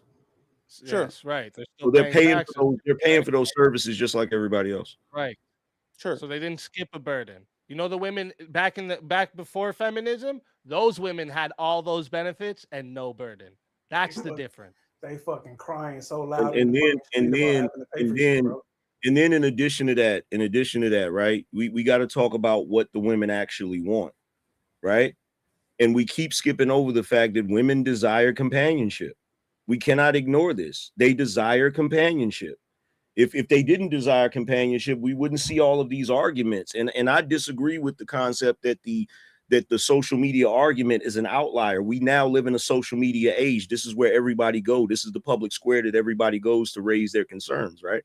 So when you look at the women complaining about one of the biggest complaints is that men are not traditional anymore. Men are not like the men back in the day that were willing to take care of everything and pay for everything. Because let's be real, even if a woman's working, she does not expect to, if it was truly feminism, if feminism was truly what they're making it out to be, why haven't we seen the flip dynamic? Why haven't we seen the dynamic of the woman that's willing to work and take care of everything and the man just stay home and take care of the children? We don't have that. It's unnatural, and women do not expect men to do that. In fact, they look at men in a very negative way if they think that they can do that, right? So what we're looking at with feminism is we're looking at women, like Fatty said, they want the benefits of certain things, but they do not really want the responsibility of those things, which is the main reason why you see so many women complaining about being tired of working. Okay, I just want to clarify. So this is what I was researching when I looked up feminism. It's the belief that men and women should have equal rights and opportunities across all parts of life. It's like social, political ideology aimed at achieving equality in a legal, economic, that's what I hung my hat on, social and personal spheres. Are we all agreeing that that's what it is, or do we have different definitions? Because if we're arguing different definitions, well, no, I'd use the same definition, but like you understand what you're saying there is that feminism prioritizes female independence and sameness with men over specific female specific well-being, right? Well, I didn't read that. What I read was the belief that men and women should have equal rights and opportunity. I'm just telling you what I researched. It's prioritizing female independence and sameness, right? That's what it prioritizes, feminism, the sameness with men. Are you saying sameness is the same as equality? Is that what you're trying equality. to? Okay. Okay. Yeah. So if it's prioritizing equality with men, that means it's not prioritizing female specific well-beings. Do you understand? Feminism in itself is a joke. All it is trying to destroy the patriarchy. That's all the whole goal of feminism is. Yeah, I don't think any of the guys here disagree with that. We understand that. Then but I'm saying, you actually here's the thing. You actually put no. We think it's a bad thing. I don't think that women are experiencing things as a bad thing. Let me add this to what Speakeasy is saying. Let me add this to what Speakeasy is saying, right? If I'm, and he can correct me if I'm wrong. what he's saying in a nutshell is that when you have a society that is geared towards equality between men and women being the same, it puts women at a disadvantage. 100%. It puts them at a disadvantage. Where does that show up? But hold on. The issue with this is, once again, when we look at the world, and you can look at like these different examples where they have had feminism, what we see is these countries perform better every single time on almost every metric, right? And so when you're saying these things like, oh, it's worse for the women, oh, they're equal, oh, the patriarchy, all these things, I understand like the idea of you want to hold on to what keeps you the power, right? But I would argue sometimes, even though like, listen, I'm conservative, and change is scary. However, I guess in this case, I've seen that women contribute a lot economically. And I think that this is a good thing because guess what? These are jobs they can do that men now don't have to do, and we can work some other job, and we can get like more power this way. I don't see why that's a bad thing. Wait, hold on for a second. There's something he keeps sneaking here. He says every country with feminism is the ones doing better, not also including that those are countries with industry, those are countries with high wealth. It's not the feminism that makes those countries do good. It's because they have import and export, and they have a high wealth average. Why was America a power in World War II? Why was America a power in World War II? It was our industry and logistics, correct? And when men went off the war, as you would propose we should, right? As a man, hold on, as you propose we should, men would go to war. We fought in World War II. Why was America so much better than everybody else? Well, it's because our industry and our logistics. Logistics, we'll grant to the men. I'll say it was all the men. But on the women were working in the factories, bro. Rosie the Riveter, they made up like 80% of the workforce or something crazy number like that during World War II. So they obviously can do the job that men can. And they were making bombs and bullets and tanks, fam. Bombs. They were putting. But do you have any idea what history, like about history? This is a historical fact. Like, let's be real. Hold on for a second. Let's be real. Because what built America is pre-feminism, not post-feminism. Right. Okay, so let's be clear about that. What built America was pre-feminism. And when you said this, Admiral, it was a little bit disingenuous. You said, I get it. Change is scary. All of us were born into a post-feminist society. None of us lived in a society before feminism. So it's not about us saying that, oh, we're upset because we can no longer have what we used to have because we never had it. We never had that, right? What we're pointing out is we're now finally starting to see the cracks in feminism because it's been running rampant for so damn long. And when my man Arnold, he said that where does that show up? We've been talking about where that shows up. It shows up, the disadvantage shows up when you see women that are not able to get suitable mates, and then they have to go out into the workforce and do both jobs. They have to do the man's job and they have to do the woman's job as well. But that is a angry man. You just said the cracks, right? You've seen that we've seen the cracks. Okay, cool. I will admit maybe feminism has gone too far in one direction right now, right? However, but if you're saying the cracks, that means feminism has been a net positive overall until this point. So that would be by the virtue the prop goes to this side over here. Just because the cracks means that overall it's been so good. Only recently have we seen any issues at all. And like, do you see the problem with that? Well, no. What I'm saying is you can present a new ideology. It doesn't mean you're going to see the problem with it immediately. You see what I'm saying? That's what I'm saying. I'm not saying that, it was good and now we're starting to see the cracks. No, what I'm saying is it was already a bad ideology. We're just now starting to see why it was a bad ideology. That's what I'm saying. And that's why most women didn't want it. Most women did not want the right to vote. Most women didn't want this equality with men idea. That when we went to war and they were in the factories, guess what happened when the war was over? They all left the factories because they were. And there was many women depressed about that and upset. That's well documented. Work for the men that were fighting for us. Another reason women should be staying at home, right, instead of being forced into the workforce. Okay. I mean, you bring that up that they got forced out. There's actually a lot of documentation showing that they were very depressed. Yeah, and they were depressed after they got forced out of their jobs. That was a well-documented fact. Saying that women are forced into the workforce? Yes. Feminism has forced women into the workforce. Yes. Any woman could get a man to take care of her. That's not true. Any woman, yes. I'm gonna say no. I'm saying even if she had to share one. Any woman could get a man to take care of her. There's a possibility or a probability, Arnold. That's a high probability. When I take that shit to the Let me ask again, okay? Can is a possibility, of course. I can jump from the 9th floor and not die. It's possible. But is it probable? especially with the economy that y'all been talking about for the last 2 hours, is it possible that, let's say, 60% of women can get a man that can take care of them? Is that possible? Yeah. Yes. How? All you have to do is live below your means and live based on his lifestyle and not what you want as a woman. Last question,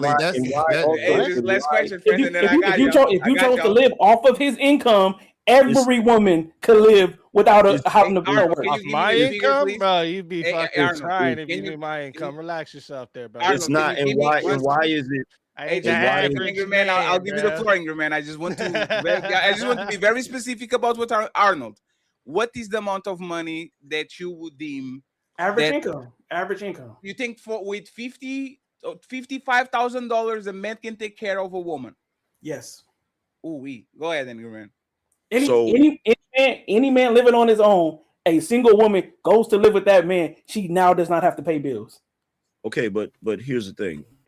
No, because there's a lot of men that's saying they're not gonna take care of no woman. That's a whole different thing. That's not what I'm saying. This is where the whole 50-50 argument keeps coming up, right? So here's the thing.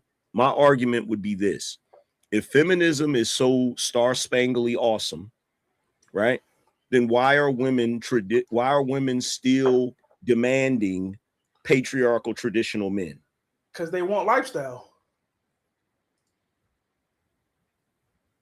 But doesn't that go against feminism? That goes against the concept of a woman. That's a choice. They get to make that choice. Goes against. Well, no. Here's the thing: the argument of feminism was always that a woman shouldn't be taken care of by a man. No, it's not. You just sat here and said men make Since life when? easy, so women The don't need first no wave man. was primarily focused on legal rights and specifically suffrage, but you already said that the right to own property. Okay, the second wave, famous feminists have made the argument that women can do just as much as men. They shouldn't be taken care of by a man. They shouldn't be. The whole premise is, well, why do women have to be rescued by men? We're capable. That's not the doctrine. I think the second wave actually says that the you're women you're misrepresenting the doctrine. Right, but I'm not. Hold on. Misrepresenting it. I'm not giving you. Hold on. I'm not misrepresenting it because I'm telling you what they said. I'm not. This is not my opinion. Those women don't have to, right? Those women can choose to. Okay, so I hear what you're saying, Angry Man, and I think what the issue is, honestly, is that the first wave and the second wave so far was matching the criteria of actually affecting change. I think the third wave is where you start to have an issue, and then the fourth wave is where we all can kind of agree that it's going off the rails. Okay, let's clear this up so we can get to the beginning of feminism. The entire reason, first of all, feminism, the whole argument of feminism. Number one, it didn't, and I hate to have to go there, but it did not apply to black people. This was I agree with that. This was a white people thing, right? And all this was white women who were tired of not having as much power as white men. Correct. Even though unattractive, and gay white women. Hold on, wait a minute. I didn't say that. I didn't say that. Hold on.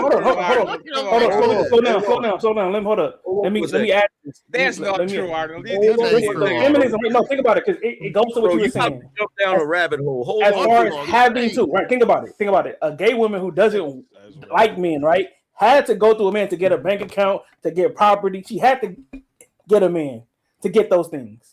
She needed feminism to have the option to not have to go through a man to get him. A woman who was unattractive and couldn't get a man, right, with me, she needed feminism. I agree. Yeah, that's true. Right, it was feminism for ugly women to get a man. You know you're wrong. Just 1 second, friends. Angry man, you have to go. Are most women ugly, Arnold? No, most women don't need feminism. I think just a small minority of women need feminism. No, there was another question. Are most women ugly? No. Okay, so I'd have to say AC's actually right on this part. It's true. Like all the women that actually were for remember I mentioned earlier, a lot of women didn't want the right to vote. The women that were for it was the old ugly lesbians. That's literally who it was. It's okay. So not lying here. He's right. Okay, so that is a thing. that's a thing, but that's not my argument at the moment. So I know. I'm just saying he I made a can't good argue point. that though. He's If it not was, lying. you He's win not right lying. there. Here's the thing though. Like, so when you look at here's the thing, and this is where the farce comes in, and you've had a lot of men's rights activists that have presented immaculate arguments on this, basically saying that white women during that time were very well taken care of. The only issue was they wanted more say-so in the household. They wanted more say-so in the society, right? So they had their movement, all of those different things. And the problem with it is that once you skew things in that direction, because in addition to women getting the same rights as men, they continue to get the privileges that women had before feminism, which basically tilted the scale even more in their favor, right? So then you have women in situations where they're working in, say, corporate America or whatever, right? And then instead of these companies making decisions based on sound logic, we get to the point where we're making decisions on feelings. We're making decisions on inclusivity. We're making decisions on all of these different things that are not conducive to the infrastructure. But angry man, y'all are bringing up this point over and over about like these women relying on men. Okay, that sounds good, right? Until you have a situation. I know this is gonna be anecdotal, but the stats back this up. Okay, we can all agree lesbian couples, they seem to be the ones that have the most domestic violence. Gay couples, men and men, seem to have the least amount somehow. And then married, like couples of man and woman, have the next highest. So of those three groups, right? Now, when we have high domestic abuse, like within these groups, and we see this, women that have no income and they solely rely on the man are trapped over and over. We see this repeatedly. Thankfully, I've had friends that were in these situations. They had good jobs and they were able to leave these men. And they didn't. Some of them ended up paying alimony to them. And the fact is, they were able to leave because they had good jobs. Y'all are advocating for a position that's going to take away the women's power to do these things, and then they're going to force them to be in these situations, and we might as well become the Middle East. We might as well become Africa. We might as well become East Asia, because guess what? These women aren't going to have any rights, and so guess what? Anything goes bad, we're just going to stone them to death. Well, here's the thing. What we're asking for doesn't entail what you just said. Here's the thing, Gibbs. I can't argue against that position, because if we are in a state where women can't work and their husband leaves them, they're going to be in a messed up situation, right? But that's the entire reason. But that's the entire reason. That's the entire reason for things like child support, alimony, and things of that nature, right? What about having a second family? You think those women in the first family are happy if I have like 3 baby mamas on the side and I'm like with a woman? Like, do you think, I have to support all them at the expense of her as well? Because I have one income now. She doesn't have an income. Say I have one kid with her and I have 2 other baby mamas, right? And I have to send them child support every month because now I have a bunch of kids. We're trying to do the replacement rate. Look, I'm just saying. I can't make an argument. I can, but you can't. Hold on. Listen, I can't make an argument against that. I can't make an argument in favor of guys that make poor choices, right? I can't do that, right? Poor choices. And so there's a trade-off there, right? But here's where the problem comes in, right? The problem comes in where we have this society where we're supposed to be equal, but we're still treating men as if we're in a society that was pre-feminism. We're still in a society where we still put the burden on men when they do get into relationships. So when you have feminism where a woman can work, she can do all of these different things, but you still have the man in the same position that he was in the 50s. The problem. Let me ask you a question, man, real quick. I don't want to interrupt you, but you brought up equality. Like Kentucky, right? Kentucky right now just made it towards a no fault. Both sides are guaranteed 50% custody by default. Right now, just now, right? That would be the most, and we've seen divorce rates drop dramatically. Now that would be an argument for feminism because now they are equal to men. They have responsible burdens. They might have to pay child support at an equal rate to men. This is putting them at an equal burden, and that has caused divorce rates to drop dramatically. So why would you not want families to stay together? Because now it's going to be equal fault if one of them leaves. Because it's not truly equal. Look, you would be able to make this argument, and it would be a sound argument if it was truly equal. The problem is it's not truly equal. The problem is men get higher sentences when they commit crimes. Women are still getting the benefit of being women when it comes to that, right? Well, it's because we commit more violent crimes. Men in most, you say what? It's because generally men commit more violent crimes. Like if I shoot somebody, that's going to be a higher sentence than I say, I don't know, stealing money from somebody. He's talking about for the same. That's a truth. crime, That's a men statement. get That's not what he said. He's saying that for the same crime, men are for the same disproportionately crime. getting more years. Yes. Yeah. Okay. Yeah. Okay. Yeah. There's a disparity there, right? So whenever we're looking at equality, whenever we're looking at the concept of feminism and equality, the women, the overall feminist movement, they're cherry picking. They're cherry picking because right now, as we speak, like I said, there's a disparity there's sentencing disparities. When you look at domestic violence is still viewed as predominantly a male aggressor when we know it's 50-50. You have way more. Well, so then you're arguing for feminism. You're arguing to treat them equal to men in all these aspects. Hold on. The show is not pro or con feminism. Is it working for women? No, So what the I'm answer, saying. the answer would technically be yes, because if they get the here's benefit of another thing we feminism haven't plus even what they addressed already yet. had. So here's the irony of this. The irony of this is you guys are talking about feminism from the position of equality, but the moment I start bringing up the disparities that hurt men by and large, it's almost like we don't want to hear this conversation. So are you really for equality? The saying that's a good question thing for wasn't women. about That's a good equality, thing for women. unfortunately. Would I want to have equality? Yes, but unfortunately, you actually proved. But that's what feminism is about, isn't it? Isn't it about equality? We can call a dog a horse, but if we still ride on it, we still ride on it. And what I'm telling you, that's gonna make it for them to have. But a horse and a dog have 4 legs and they eating shit. If we're talking about feminism, the premise of feminism is equality, and the point is you cannot have a movement saying, look, we want to have just as many rights as men, but then men still be disproportionately in situations where it's not equality. But Angry Man, don't you see the trick behind all that? Because I know you do. Because the trick behind it is, yes, we're going to pretend that that's the case, but we also know there's still going to be men who are going to have traditional things, and they're going to still give us this extra benefit. So the answer actually is yes, because not only do they get the perceived, not only do they get the perceived equal value, but they're still going to get treated like women in most situations. So yes, the answer is yes. But see, this is where the problem comes in. You cannot expect me to be a man from 1950, but you get to be a woman in 2026. We can't. You're straddling the fence. You're not arguing. We're not arguing about what you're cherry picking what should be equal. And what's happening is the only things that are being chosen as the fight for equality are the things that benefit the women by themselves. That completely destroys the entire concept of equality. But Tanger, man, I think that's what they're saying. They're saying that feminism is not benevolent. It presents itself as a benevolent face, but it's actually, if you look behind the mask, it's kind of about woman supremacy. It's about women getting their way with whatever they want to get away. So on face value, it would be exactly about equality, but when you actually look at the mechanisms and the string about it, it's about woman. It's not about man. It's about equality. And that's why it's problematic. Problematic for who though? For men or for women? For men or for women? For all of us. All the things for women, who does it hurt worse? For all of us. Who does it hurt worse? Hold on. Hold on, Speakeasy. Let me show you something. Let me show you something real quick. Let me show you something. So, equality, women in the military, right? We end up with a weaker military. That's a problem for all of us. And see, here's the thing. This is the part y'all keep leaving out.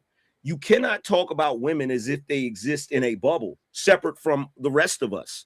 So whatever hurts us as men is going to ultimately hurt them, because regardless of how much they scream about feminism and equality, we are still the ones who maintain the infrastructure of the society that we live in. So we see these problems present themselves in all of our different institutions. We see this problem in colleges. We see this problem in corporate America. We see this problem in every industry where women are getting a supremacist benefit, and it's hurting us.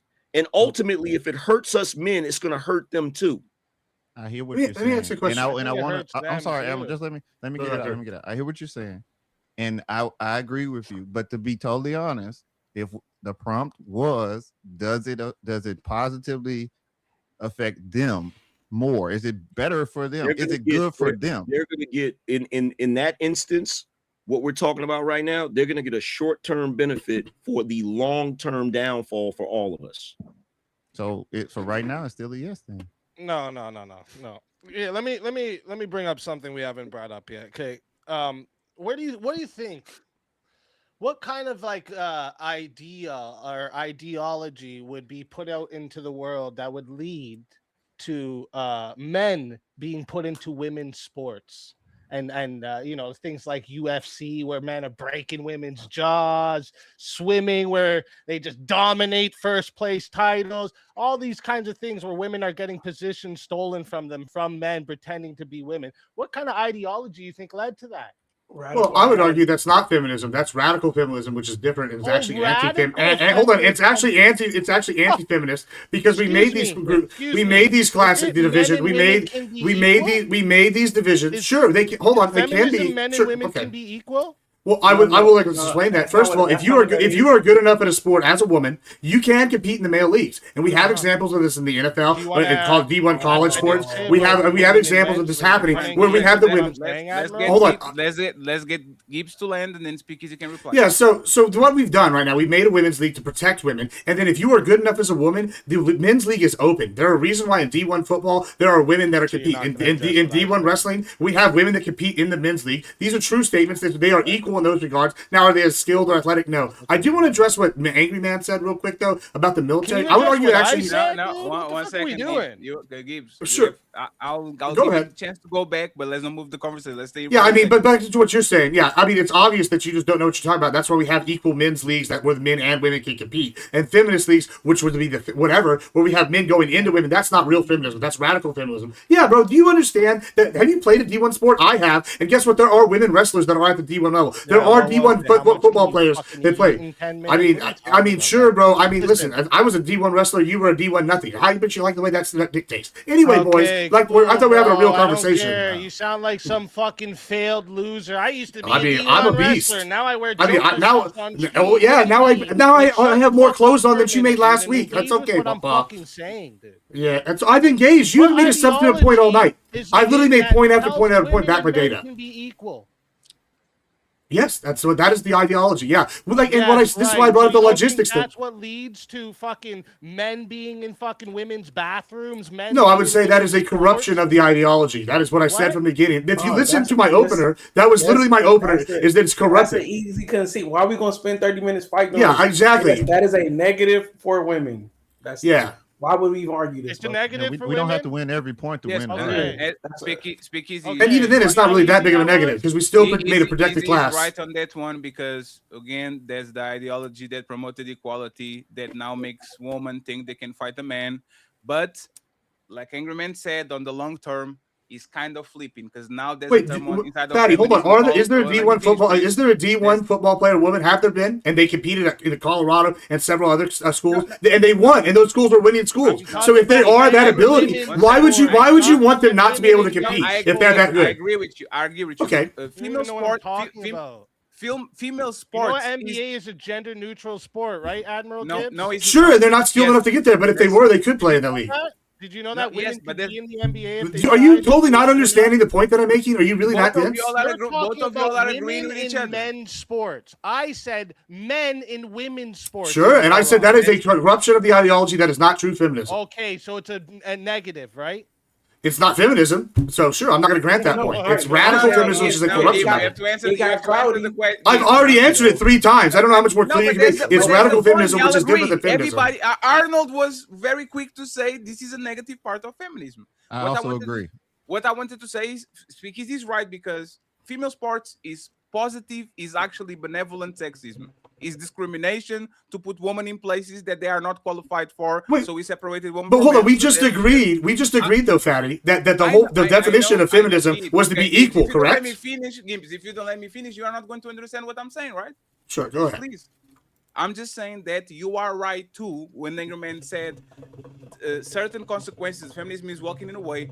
Feminists are literally turning against the T word on the LGB. like there's a term now called turf, where massive feminists are literally turning against these women that think that men should be on women's sports and all that thing, and the tea is kind of getting excommunicated by the feminists, which kind of shows that both of y'all kind of right, but Speakeasy is right on the initial point. Go ahead. Did you guys know that the first wave of feminists was already talking about the abolition of gender? First wave. Yeah. So this is feminism. Right, but I'm saying that they and there's no way, right, that they were thinking about it the way it is right now. It's not even possible that they were thinking about it. No. They were. What was your statement? They didn't have RuPaul in their imagination when they made that statement. I bet you they do.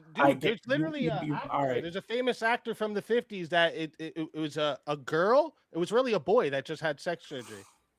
That's literally that was literally a thing. There's actually a woman scholar that wrote an article, really interesting article. Did women ruin the world? Right.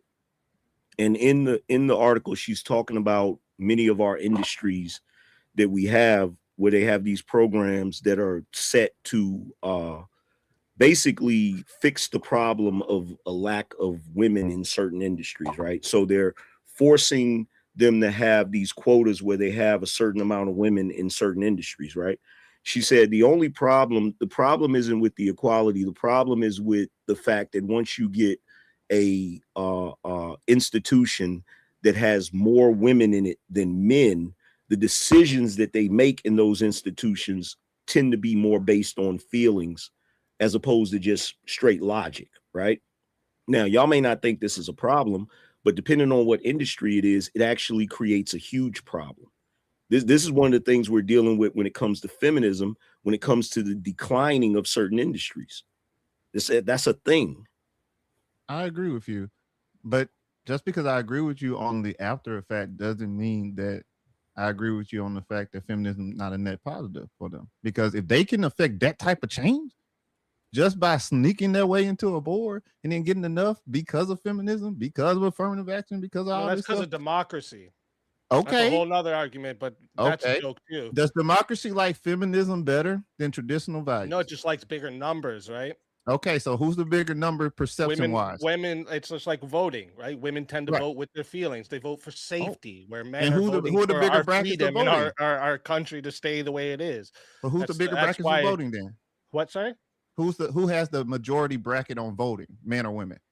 Well, it's women. Everyone can vote now, but no, I'm saying, yeah, everyone can vote now, but who votes the most? Yeah, that's the issue with the women turnout. That's what I'm saying is that and women, my point is, I'm sorry, go ahead. I'm sorry, speak. Go ahead. It's just because they vote a majority with their feelings and for safety, and that's why they're outnumbering the men's votes, because but here's the them catch. Are showing up. Here's the catch, though, and that's the beautiful part of it. It's not good. It's not pretty. Whatever you want to say, but guess who has the power? And for the record, that's why they have. That's why it's a positive for them. It's an illusion of power, and for the record, it can be a time step on the power. They still got it though. And for the record, just to add to what I was saying, because someone said that most of those large companies ignore those quotas. They can't ignore those quotas, because what happens is when they ignore those quotas, women actually sue those companies. So a lot of those companies, to avoid a lawsuit, they just comply with it. You know what I'm saying? And most of the women win those cases. I agree. Right. And you know what they're doing right now, Angry Man? In real time, they are training AI to take over those jobs, so we don't even have to worry about that. So yes, you're right. You're also right. It's a time frame on this power they got. And if they don't figure it out, it's gonna hurt everybody as a whole. But it doesn't mean that they don't have the power right now. They don't have the power though, because at any moment, every man could say, you know what, fuck it. You're all staying in cages for the rest of fucking eternity. But ain't nobody gonna do that. They can't do shit. But ain't nobody gonna do that, Speakeasy. Let me ask the question that I asked Arnold, Speakeasy. Is that possible? Of course. Is that probable? Probable? Yes. It depends how far you would push it, right? It happens in other countries. Other countries got girls, like Admiral Gibbs was pointing out earlier, Afghanistan, Iraq, all these countries, they say, yeah, fuck you women, you get nothing. Yeah, but that was not a man against woman, that was a man against man. right? That was kind of Well, a man. I mean, Like, well, this is a really dumb point. You're never gonna get all the men to agree. So, like, hey, could something happen? Maybe, but like, it's much more likely that women all stop having kids with us, period, than it is for us to be like, we're gonna put you in a cage and do it because, like, if I'm married and you come up to my wife and say, I'm putting you in a cage, I'm gonna fucking shoot you. That's not simple. Like, you know what I'm saying? So first of all, neither one. I mean, so this is a dumb argument that'll never happen. Like, neither one of those things, in my It's a opinion, dumb argument to say that men have the monopoly on force. who here would let somebody slap their wife and put them in a cage? Raise their hand, so I know who not. Neither one of those. Neither one of those things. I think that's exactly the point. I think where we're at currently, neither one of those. The government said they were going to do that to your wife. You'd have no choice because they. I'm a Texan. I would die for that. Would let that happen. No choice. I thought the government's not going to do that because the women. The government's not going to do that. Men also depend on men for their rights. I don't know if you realize that. That will be the biggest civil war on the history of mankind. Immediately would end. Go lock your sisters and your wives and your daughters on the cage. That's crazy. It's such a ludicrous argument with no basis in reality. It's like not even worth considering. You know who the red pill people are going to fight for? They're going to fight for the women. They don't want their women to be subjected. Most men are going to fight for the woman. They're not going to fight for her. Yeah, it's such a terrible fucking argument. Let angry men get in here real quick. So neither one of those things, in my opinion, are probable. Where we're at in society today, we're not going to do that. Too many men have been raised to be feminists. That's number one. And what you said, Gibbs, that's not probably. The women are not going to stop having children with men because because it's and somebody said somebody said what is the positive of having kids?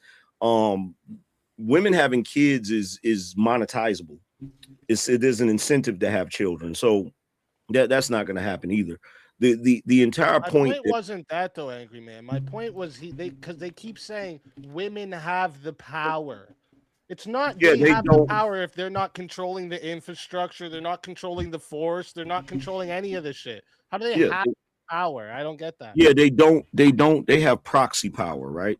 Yeah, they illusion of power. They have the power that's given to them by us men, right? Mm-hmm. And that's another issue that we never talk about. We never talk about the failing boys. Because we live in a society that is geared more towards feminism, boys are being left behind. And that is a major issue for any country. That's a major issue. So that's another negative. And I get y'all going to say, but is that a positive for the women? It's really not. It's really not, because when you see the women complaining about men not doing the things they used to do, that's part of it. That's part of the reason why the boys are not growing up to be these Marlboro men that the women want. They're growing up to be extremely effeminized. They're growing up to have a very skewed way of thinking. You have many men that walk around here, they believe that they should function like women because of the concept of feminism and equality. I will make a statement and then you guys tell me if you disagree. I've been saying that feminism is the biggest religion right now in the West.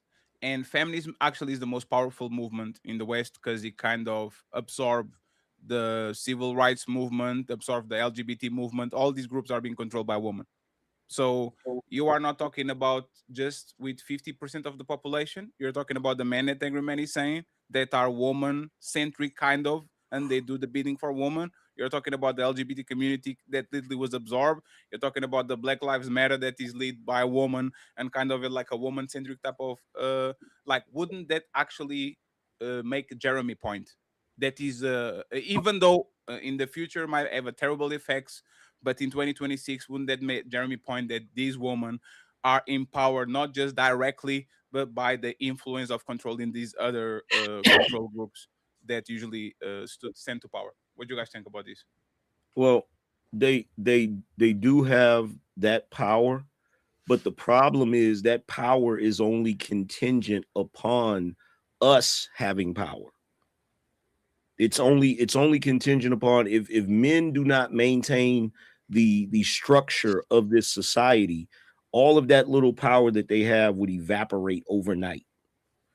If we had any type of collapse or anything like that, they would have zero power. Yeah, and I disagree with one part of how you said that, Fatty, because I think it's presented as a women-led movement, but all of its power comes from enforcement, institutions, and institutional backings that are led by men. So that's what matters, because it means that the outcomes of feminism isn't just like what women want. That's not the case. It's highly enforced and pushed out by men. Sure. This is what like the whole starting of a feminism comes from like occultists and shit, right? Like people like sick fucking people, you know what I mean? So this is where the idea of it was, because this to destroy patriarchy is a way to make sure that like Angry Man was mentioning, everyone that's here on the bottom, the civilization, the society that keeps everything together, it keeps them rooted against each other, and that's what's happening. Sure, you're talking about like the force doctrine, but the thing is, and once again, there's a tremendous power in influence, and even though it's determined by men, I can tell you the gender war is man against man. It's not man against woman. Is half of the pop is say 20% of the population that want things to go back as they used to be, against 80% of men that will literally nuke the shit out of you if you touch their daughter and tell, hey, go back to the kitchen, your sister, your wife. Fatty, this is kind of what I was saying to you when you were bringing up the trans radical feminist versus the like whatever. And it was like, that's actually not feminism. That is men like taking over this movement. When we have a man win Woman of the Year, that's not real feminism. That's anti-feminism. And just despite how they named it, I always say Nazis are socialists, and I get told all the time, oh, that's just branding by them. You know, yada yada yada. They're right wing hatred when they have all the economic policies of socialism. So same thing here. It's not feminism to put a man in there and take the power away from women. That's not feminism, and that's exactly what you're saying right here. Like, yes, it is. But Because that's how it works. Give me just 1 second, and I got it. It's literally how we work. Feminism is not just a woman teaching you or telling you something. Feminism is you appropriating a tremendous amount of men and make sure they are puppets and they do their bidding. It's both of them. It's not just what is supposed to be. Feminists literally started with a bunch of women, decided to go to the man next to her and says, wouldn't be nice if we had this, wouldn't be nice if we have that. Right now is literally the same thing. You might not be a woman with power, but I guarantee you, if you have Angry Man phone, if you have Andrew Wilson phone, if you have any popular YouTuber phone that can do the bidding for you, that's a massive part of feminist or whatever you can call it, where a woman uses other men to control the narrative and to push their agenda. That's literally a part of the program. Go ahead, Angry Man, and interrupt you, please. But the issue is, you're saying that that's not feminism, that's radical feminism. Radical feminism is the result of feminism. You couldn't have had Woman of the Year prior to feminism. You can't separate both. That's fair. You can't separate both. You have to take the good and the bad. Yes. And I disagree about it's radical. Like Donna Haraway is part of the first wave of feminism, was talking about transhumanism. Like this has literally been since the first wave of feminism. They've been talking about abolishing gender, transhumanism, all of this stuff. So I don't know what you mean it's not feminism. It literally is. It's from the founders and the beginning pushers of feminism. Yeah, we conceded on that 30 minutes ago. I mean, yeah, and we also talked about what Jeremy said. Well, Jeremy said, well, because I'm using the definition that we agreed on, which was what that is. We're pushing equality, we're pushing individual betterment. These are the things we talked about for women, not at the expense. We talked about equality. That's not at the expense of men, except for the fact where they had all this power. And I think that's important here. And this is why I said radical feminism, and I reject that it is feminism, because that is not giving women power. That is taking power away from them. And until you can dispute that a man taking power away from women is like somehow feminist, then that's just not true. It's a corruption of that ideology. Therefore, it is not that ideology. It's really that simple. You have a quota at your company. Well, hold on, y'all set the definitions. I didn't set the definition, to be clear. If you have a quota at your company, Gibbs, Gibbs, that's not healthy for the debate. It's like saying, how is it not healthy? It's just facts. Because it's not fair. It's like saying, oh, Spider-Man with Venom on it. Like, let me finish, please. If Spider-Man has the symbiote on it and now he's the black Spider-Man, motherfucker still Spider-Man. Just because he is infected, no, he's Venom. Motherfucker still Spider-Man. Just because now he's an evil version or a corrupted version, he's still Spider-Man. So if Spider-Man with Venom starts to do some dumb shit, you have to attribute the bad that he's doing because you are attributing the good that was doing too. You have to actually grab it and say feminism is the good parts and the bad parts. You can say hold on. radical You already feminism. said they're already rejecting that though. Like this is the Gibbs, problem. if a Is like company words has a mean quota- something. If a company has a quota that it has to hire a certain amount of women, is that not at the expense of men? You just said it doesn't come at the expense of men. Sure, yeah, but we're talking about whether it's good for women or not. You just said though. You made a statement a minute ago that Mhm, said 'cause they're talking about feminism was equality. about equality, not about Mhm. the expense of men. And I then what just did I say showed after you that? A feminist a policy that was at the expense of men. Okay, what did I say after I said that though? I said except for the fact to bring them up to equality. That's what I said right after that. So going back to that argument again, and I got to keep presenting this, right? If you have a quota in a company to where they have to hire a certain amount of women and they do it out of fear of being sued, sued into bankruptcy, they go ahead and hire those women, and then the social dynamic of the company changes to the point where they're not making the best decisions, and then that company ends up going bankrupt anyway. That's not a benefit to those women that work at that company. It's not a benefit to them. That is and not to mention the fact, look, this whole thing with co-ed things, right? You have co-ed schools. I don't believe that boys and girls should be in the same schools. They should be in separate schools, right? Part of the reason why is because the moment you introduce girls into an environment with boys, they start acting stupid. It's just a fact. They start unnecessarily trying to impress the girl by competing with each other, trying to be macho and all of these different things, right? And you see this going on in the military. I've had numerous military guys talk about the immense problems that come when they have women in there, right? Where you have these guys fighting each other over the women. You got all of these ridiculous things going on. So again, when y'all are talking about it being a positive for women, it can't be a positive for women if men are still the leaders of the society. Because if those women present problems in these arenas and it causes a problem for that overall institution, then guess what? When that thing goes down, the women go down with it. Well, I would agree though, Angry Man. You said DEI. That's not feminism. That's a quota. Quotas are bad. I would argue that feminism is arguing they should have equal opportunity, not that they should just be gifted something. That is the difference. Exactly, and that's the point. Same tree, though. That's the point. That's the point. I'm so glad that you said that. And I wasn't necessarily talking about DEI, but we can include that in there as well. Well, here's the thing. Sure. Here's the thing, right? So you said that that's not feminism, and I agree. The concept, the face concept, the face value of it is supposed to be okay.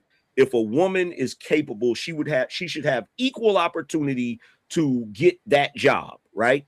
But what feminism has done is it has created an environment where the woman gets the job even if she isn't qualified for that job.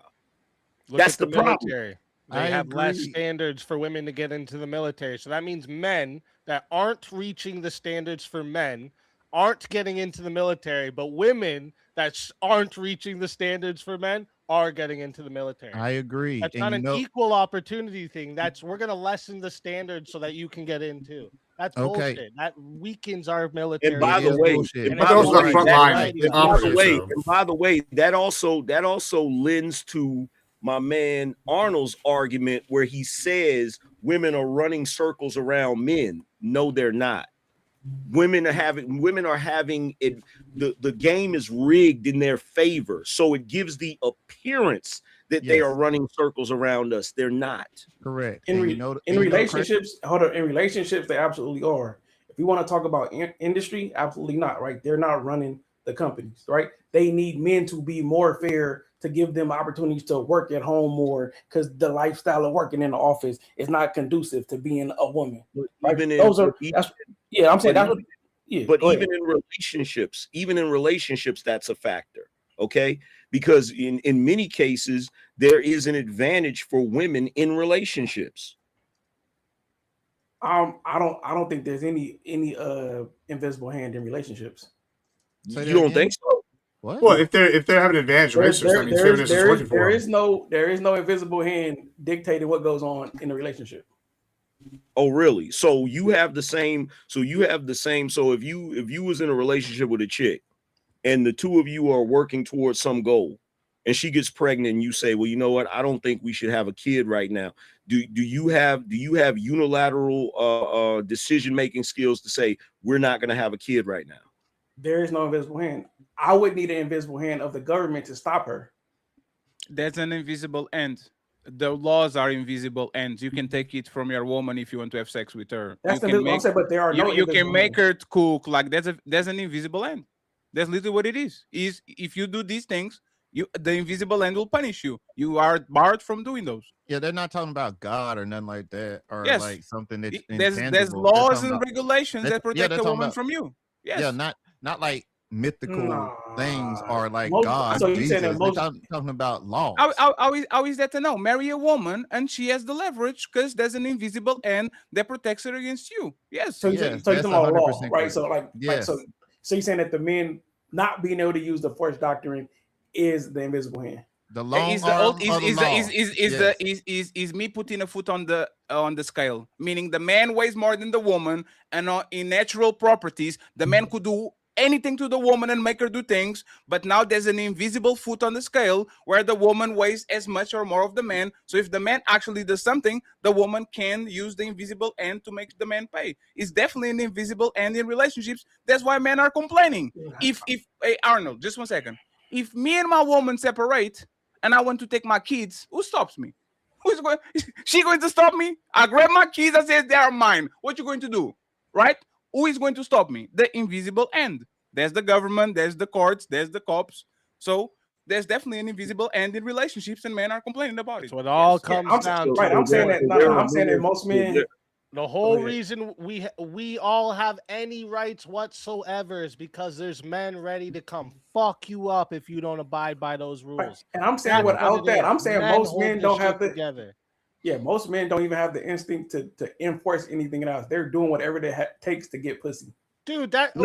this Whoa, is whoa, crazy. whoa, whoa, whoa, You can't whoa, say wait, things like that when the majority of our hold infrastructure, on, all of Men, the majority wait, of our military, wait, our police force, this is all men, wait, dude. What are you wait, talking it is about? not. Wait a minute. It is not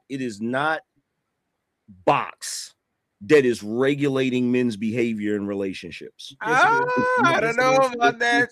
No, it's not. If you're in a relationship with a woman, first of all, box. Once you're with a woman, box is not the major factor in that relationship. Yes, it is. Okay, it's not. It isn't, right? And I'm gonna tell you why it isn't, because the only thing better than some good pussy is some new pussy. So no, it's not. All right. What's regulating men's behavior in relationships, the reason why men don't want to get into arguments with their women is because if that argument escalates, what can they do? Absolutely nothing. Absolutely nothing, because all she has to do is pick up that phone and call the police. You can go to jail for an argument. You can go to jail for raising your voice. So right, but I'm saying that he's not. Yeah, he's not making her do the dishes or clean up because she might not like it and he might not get no pussy. Yes. He's saying I'm being nice to her when she has a bad attitude because I want to get pussy. I'm saying that the invisible hand. Maybe the feminist for a dude who wants to impose. That's a problem. That's what I'm saying. Dudes. Okay, we don't have a disagreement there, but I'm saying that I don't think it's the reason the dudes are doing it is because men are natural hunters and they are doing what it takes to get to the pussy. Hold on. Here's the problem. Your girl does not have the only pussy that exists on planet Earth. The reason why, if a dude is in a relationship, especially if he's married, and he can't get any from his wife, and he decides to try to get some somewhere else, there's going to be penalties for that. There's going to be penalties. If she finds out about it, she's going to want to get a divorce. If he goes to a sex worker, he could get prosecuted for that shit. There's so many different things. There's so many different things that ties a man's hands in a relationship, and it's not just her deciding, well, I'm going to withhold box from him. Right. I have a follow-up question before you go there, Arnold. I remember how the debate started. All of y'all said that women are using their pussy and weaponizing their pussy to get money. That's how it started, kind of. Right? Remember the OnlyFans stat and all those things? So, are women extremely powerful by using sex in mass to get what they want, which they do it in relationships, or their power is not there because of what Angry Man said now. They're not. They're not. You're assuming that they're meant not just for powerful. their pussies, They're not. Fatty. They're not. No, powerful. not just for that.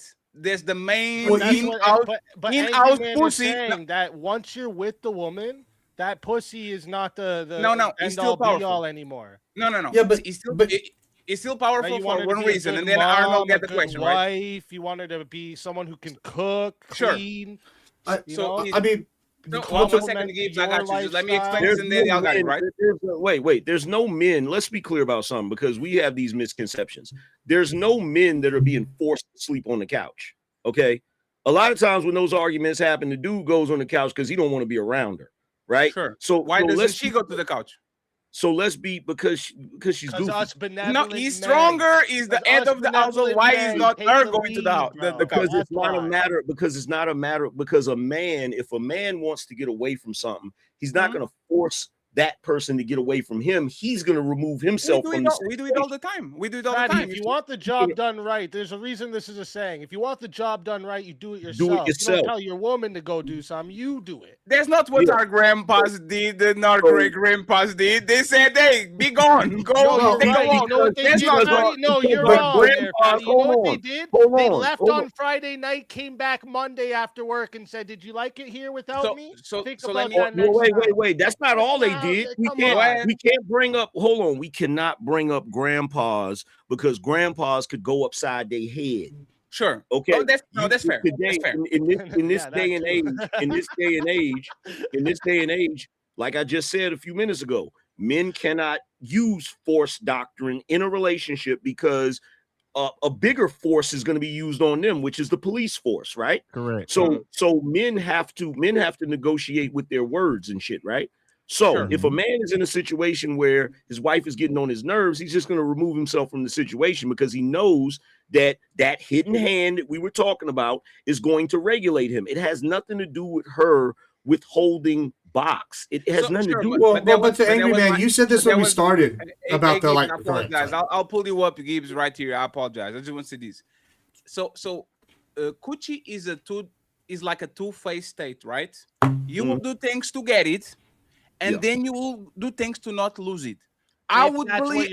Let me finish, please. You have to make that distinction. No, but that's the point. I would believe that a big deterrent for you not getting rid of your woman is you don't want nobody to get her coochie, so you lock her in your house. You say, let's get married, let's get together, let's get into the relationship because it's not the fact that you want to get it, it's the fact that now you get it, you don't want other man to actually have access to it, so you lock on it and you stay with it. That's a tremendous amount of power. Usually, but since everyone used anecdotes tonight, this what you're saying is not why I married my wife. So, but that's not most men. You are not most men. You think most men are marrying women for their pussy? Most men are literally. Most men are taking the coochie out of the market because they don't want nobody to open that shit. Yes. But to Angry Man, you said this earlier, Angry Man.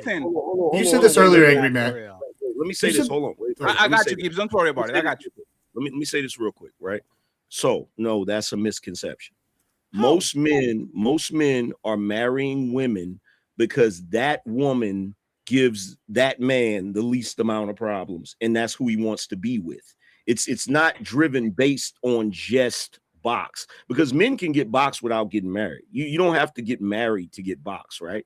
So this thing with and maybe I'm just speaking from an older guy's perspective, but box does not drive men's minds as they get older. Now, when they're younger, yeah, they may want box, but they're not fixated on one box. They're not fixated on one box. That's why they actually are this distinction, because if you were just chasing because you just want to get laid, sure, their pussy means everything, but if you're looking for a woman because you want her to be your wife, you're not thinking, oh, well, she better be fucking great at fucking, or if not, that's it. It's over. What do you like? There's one way it happens. Dick goes in vagina, and it's usually fucking. No, but now it usually feels good. You know what I'm saying? But now he's your vagina. No, but now he's your vagina. Only simps only the simps are marrying women because of their vagina. And most men are simps. Most men don't have to marry their woman, but because they don't want to lose them, they'll give them a immense amount of power as proof of love. I want to keep this pussy. I don't want Arnold on it, so I'm going to make everything to keep it. Most men are doing that. Most men are not young. Y'all are kind of like, but y'all are kind of like scratching the surface. Hold up. I don't think most men have these conservative values where, oh, this is important to me, right? That's just the normal process. And that's what I'm saying that's what they do to keep her around. I'm saying dudes is simped out. If dudes is simped out, and they are basically getting ran in these households by the potential of losing pussy. But to what degree? That's what's going on for the average man. I respect y'all, and I understand that you might not be an average man.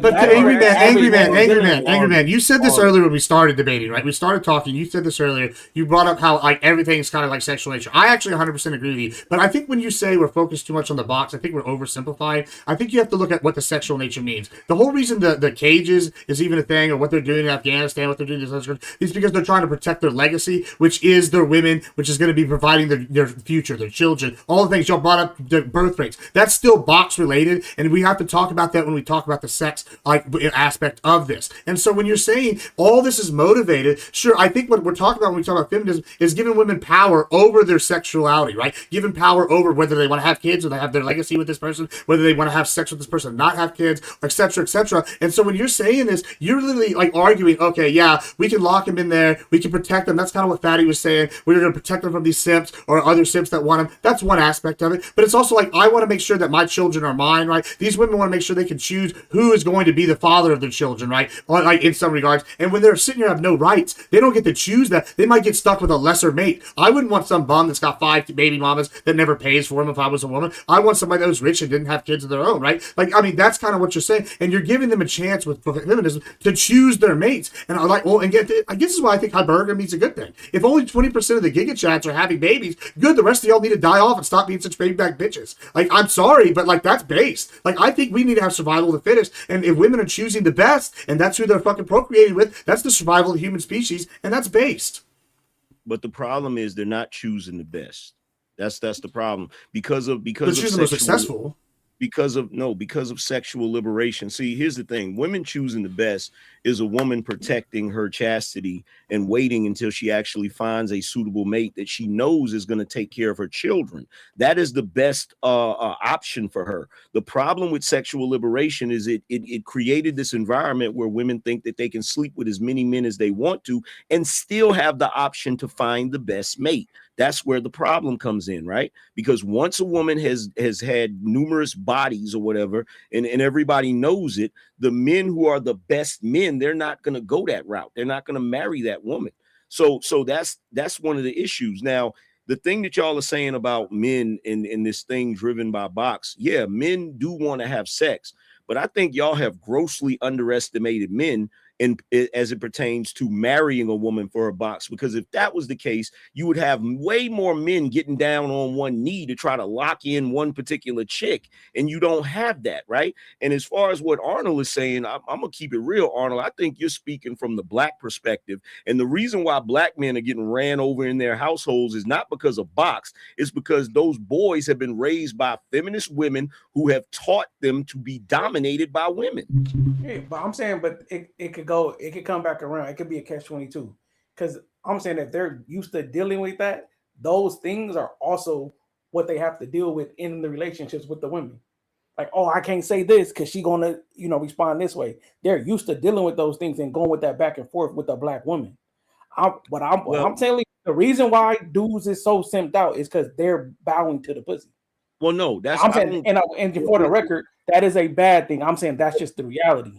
Well, here's the thing, right? And I think I heard you say you're not a red pill guy, and that's one hell of a red pill talking point. I'm 100%. Here's the thing, bro. I don't agree with that. I don't agree with that at all. And the reason why I don't agree with that as it pertains to our culture, when it comes to black culture, you have a lot of these boys that grow up in households with very domineering women, right? Mm-hmm. Now, they're not obeying those women They don't have a sexual relationship with them. So they're not obeying them because of that. They're obeying them because they have a dominant position in that household. And what happens is when these men grow up, they go out and they find a woman like their mother, and their mother and their woman talks to them like their mother. They're adhering to what she says because that's their experience. That's how they've grown up. You feel it has nothing to do with them being afraid that they're going to lose the box or whatever, because dudes will sleep with other chicks to get boxed. There's plenty of dudes out here literally pay for it. It's dudes that's out here that live in households where a woman runs the damn show, but they got side chicks. You feel what I'm saying?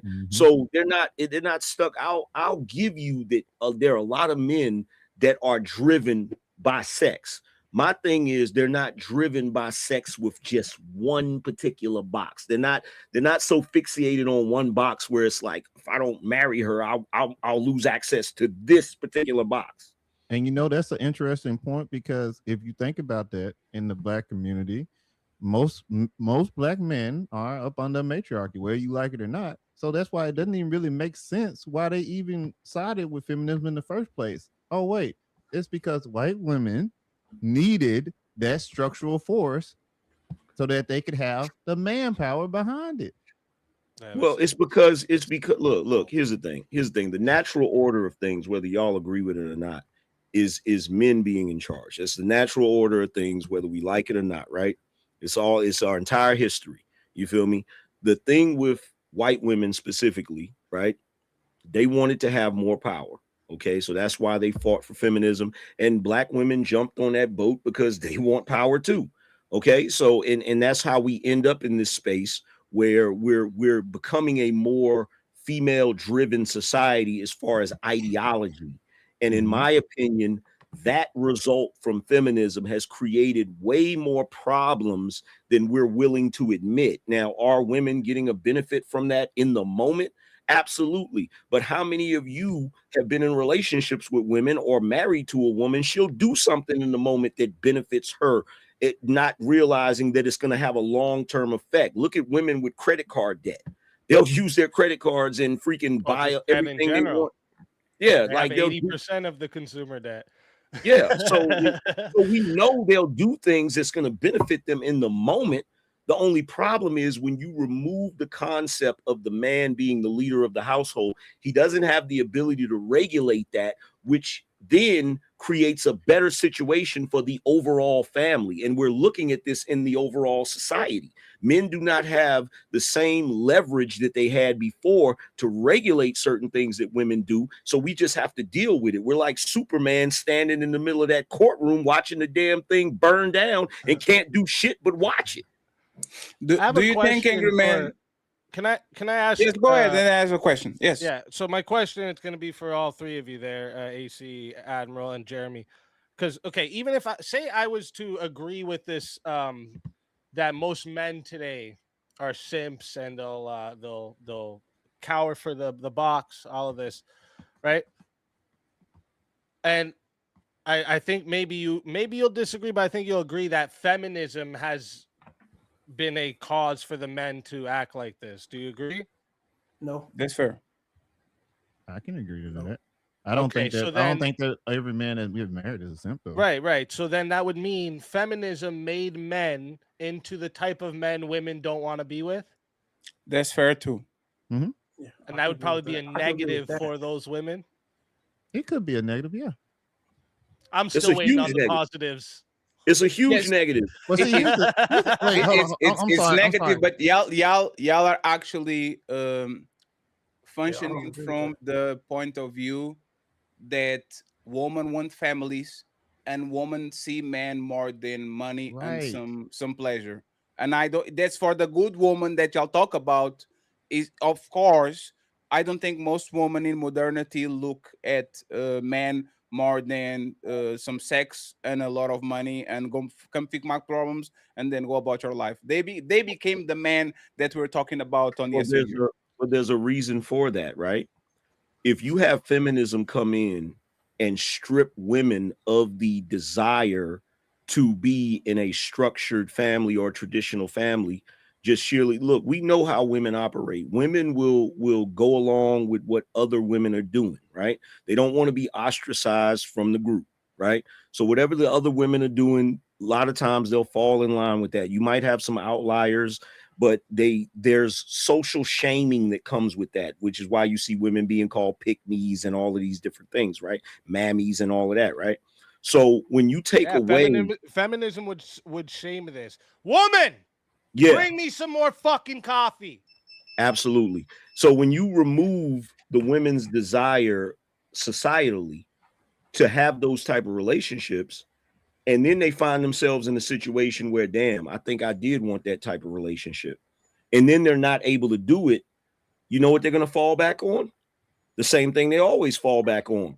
I'll just use my sexuality to try and get what I want. Yeah, I'm saying that's what happens. But They can do that at any doesn't that time. actually connect the point? Feminists make men weaker. Now women have the ability to go ahead, have a bunch of sex, a bunch of partners, all these things, and because men became weaker, now they have a safety plan on the backside where they meet Russell Wilson, and now they have the Sierra Prayer, and now feminism actually help them because they made the men weaker, and now men accept women regardless if they are 3 baby daddies, if they are fat, if they have a bad temper. Isn't that the benefit of feminism? For women, weakening men so they can accept them on the back end. But I don't think it weaken men. It is a benefit if those women can duplicate that. And most women can't duplicate what Sierra did. Most women can't duplicate. You just saw Meg Thee Stallion try to duplicate that. Do you think the average woman can? You may have women at the lower level that are able to get men at the lower level. But let's be real about it. A lot of those women are able to get those men because those men need a place to stay. So a lot of those women are able to get those low tier men because those low tier men ain't got nothing going on. When you see the men that are actually, and I'm not talking about celebrities, but when you see the men out here in the private sector that are high achievers, those men are not wifing up those type of women. Wait, doesn't that prove our point though, Angry Man? If these women are making enough money that they can afford to basically have a live-in fuck buddy that they're doing what they want, they have they could get a homosexual, like a bum. This guy looks good. He might be a total bush league fuck though, work-wise, and they're making enough money that they can have kids with other dudes and then still have their live-in fuck buddy at home whenever they want. Like that seems kind of like they're winning in that case. If we're talking about what's best for women, like I mean, materialistic. Maybe. Well, no, sure. I mean, but is materialism the only thing that benefits them? But hold on. I mean, I'm talking about measurable things, and I got some. Fortunately, like we can measure materialism. But even what do you think? Hold on. What do we think the women of today's values are? What do you think their values are? Hold on for a second. Even if you have that benefit, even if you have the material benefit, what you have to realize about those homosexual relationships, those relationships are problematic. A lot of those relationships end up domestic violence relationships. Those relationships never end up being good relationships. And the reason that's a problem, Angry Man, this would be like saying, well, you know, I sell a bunch of heroin. I also sex traffic a bunch of chicks. But I make a bunch of money and like, you know, I donate to charity. So it's actually good that I'm sex trafficking and selling heroin. We're That's not what you guys are debating doing right now. We're not debating. Well, no. she gets to have all the dicks she wants and No, all no, the no, money no, she no, wants. no, Isn't she no, winning? no. She's That's losing. not what. That is losing not a lot. what's being debated. Respectfully, No, not you. Can you What clarify, I'm saying, what Jeremy? Admiral Gibbs' logic was just now is that, oh, if they can afford to have a fuck buddy and do whatever they want with all this material stuff, isn't that mean it's beneficial? No. Just like if I say I can sell heroin and make a bunch of money, does that make I'm beneficial to sell heroin? I'm showing you that his logic here, and it's not. You assume and that it's not a benefit for a woman. It's not a benefit for a woman to have a low tier man that's a fuck buddy, because anytime you have a situation where a man is living with a woman and it's her place and she makes all the money and all of these different things, that woman is going to be extremely domineering, and that man right there, those tend to be the most violent men, because they're not in a situation where they can take care of themselves and they end up being bitter and freaking angry. So that's not a good situation for them. Every single person that I've ever known anecdotally that were in situations like that, they always had domestic violence problems. Always. Yeah, but they should be able to choose to make that choice, right? Like, that's kind of what I'm arguing here. Is like, listen, just because it might be like, you could argue it could be bad, and we all know these examples where it is bad, right? They should be allowed to be able to make that decision. And if they make enough money to provide for their family and have a live-in boyfriend, even if he's a piece of shit, like, that's a choice they should be able to make. Before feminism, that wasn't a choice they should be able to make. And this is actually a societal good, is allowing people to make the mistakes, and then we can learn from it. And that's why when we had too much feminism, it's gone too far to this bullshit where it's not actually feminism anymore. We see this kind of swing back the other way, where they go, okay, we have the option now, and we can choose traditional values. And that's actually a good thing, is to be able to be feminist and choose the traditional instead of being forced to do it. Like, do you agree that letting somebody choose something is better than forcing them to do it? They still had the choice before. It just wasn't empowered the way it is today. Yeah. So number one. Exactly. Couldn't work before feminism. Is that your idea right now? Yeah, they generally didn't work before feminism in most countries, like worldwide, for hundreds and hundreds of years. So number one, I don't think that the person having the choice to do something stupid is a good thing. You have the choice to do drugs. You have the choice to be an alcoholic. You have the choice to drive drunk. That doesn't make it a good thing. When you look at women having the choice to do that, if you look at the single mother rate and how high it is, you have a high single mother rate, and you have studies that show that most children that are the products of single mother households end up delinquent, end up with all sorts of issues. So you're literally creating. Yeah, but once again, I said generally, and you're picking like specific anecdotes, and I'm talking about the general overall welfare, and you're literally picking hyper-specific examples. I'm saying generally right now. Wait, so you generally agree it's okay? You should be able to make your own mistakes, correct? Yes or no? Listen, I'm saying generally, no, it's not a good thing, because be able to make your own mistakes. Generally, no. Right. Listen what I'm saying. I don't think you should allow people in society to fuck dead bodies. Jeremy, then correct them in the end. Let Angry Man make a statement, and then Jeremy corrected in the end. Go ahead, Angry Man. No, it's not a good thing, because the women being able to make that type of decision literally destroyed our community, the Black community. It literally destroyed our community. Them being able to make those silly choices like that, because now most of the Black households, a lot of Black households are broken households. So no, it wasn't a good thing that they could make that choice. And I'm not talking about them being forced not to make the choice. So let's be clear about that. I'm not talking about force. I'm talking about us not having a society that basically encourages that, or says it's a social norm that you can do that. It should be the opposite. The social norm should be picking a suitable mate, planning to have children, raising those children in a competent household so that they can then grow up to be productive members of society. That should be the norm. Yeah, but these Jeremy, are happening. Okay, sorry. One second, Admiral. When you said this was not the point, what do you mean by that? When I said that, what I was referring to is we're talking about morality, and we're talking about what's the right thing. And I even concede to Angry Man that if the actual prompt was what we were arguing about at first, was it good for the community? Then yes, you would have won this. Unfortunately, it's about the women. And we're not talking about whether they're morally right or wrong. We're talking about, do they have the power to affect change that would be positive in their eyes, their perception. And I know it's hard for us to wrap our heads around it, because for the most part, men think, all right, what do I do for my community, for my family, to make things go the right way? That's why we have men who will come and patrol other men. You call the police, they come and they fix it. But when you're talking about when you're talking about beneficial, you can't say it's not moral, right? When you're talking about beneficial, we're talking about something why does benefits good for them have to or be moral? bad for them. Why does benefits have to be moral? Because when you're invoking good and bad, you're invoking morality. That's what good and bad is. We're invoking statistically measurable things. Slavery was beneficial to slave owners, and it wasn't moral. There's the exactly. We're talking about statistically measurable things, and that's why morality can't be considered here. Yes, it was beneficial in what way? So, like, are you guys like only, child let me labor? ask, just so we don't talk past each other. Okay. Are you guys only arguing that there was a materialistic benefit to women? Is that your only argument here? Materialistic, quality of life, like there's a bunch of things, Quality morale. of life? Did you just say, Fatty? Quality of life? Life. Yes.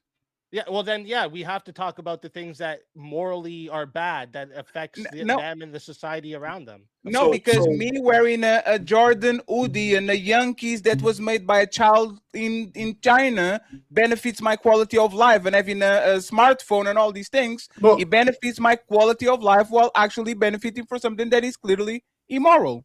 But we on the West, being YouTubers, dressing well, like all of these things were created at the expense of something immoral, which is child labor. So it benefits me, but it's not moral per se. Well, even if you're talking about quality of life, though, this is why I brought up all those other countries, because those countries don't have feminism and their quality of life is lower. A depressed woman in America is 1,000 times better off than a woman sex slave in Afghanistan, and there's really no argument that. We're talking about quality of life. This is a false equivalency, because the kid in China that's working so that you could have that smartphone, it's not gonna ultimately end up affecting you in a bad way. You're in a whole different country. You're talking about women that are in this country doing something that benefits them in the moment that ultimately hurts all of us, including those women in the long run. So it's still not a benefit to them. Even if it's a short-lived momentary benefit for them, it's not an overall benefit. Angry man, if I go to Third Ward down here in Houston and I go to the wrong spot and they jump me and they take all my money from me, are you telling me that's not a benefit for them to have done what they've been doing, even though it's bad? It's a benefit. That's exactly what I'm telling you. It's a benefit for them in the moment, but that's what I agree on. But ultimately, it's an overall bad benefit because you live in the same society with them. But why did they do that though? Listen, if I sell heroin in your neighborhood, if I sell heroin in your neighborhood, I'm going to make a whole shit ton of money. I'm going to benefit in a materialistic way. Right. Am I not going to affect the people of your neighborhood in a bad way? Well, yes, sure. So now I want to ask you, what do you value more for the society? The one dude benefiting a bunch or a bunch of people being negatively affected? What is better? You are right. I agree with you, Speakeasy. We value more the benefit of society, but women are not pro-society. Women are pro-woman. Women want to get away. Woman. What we as men.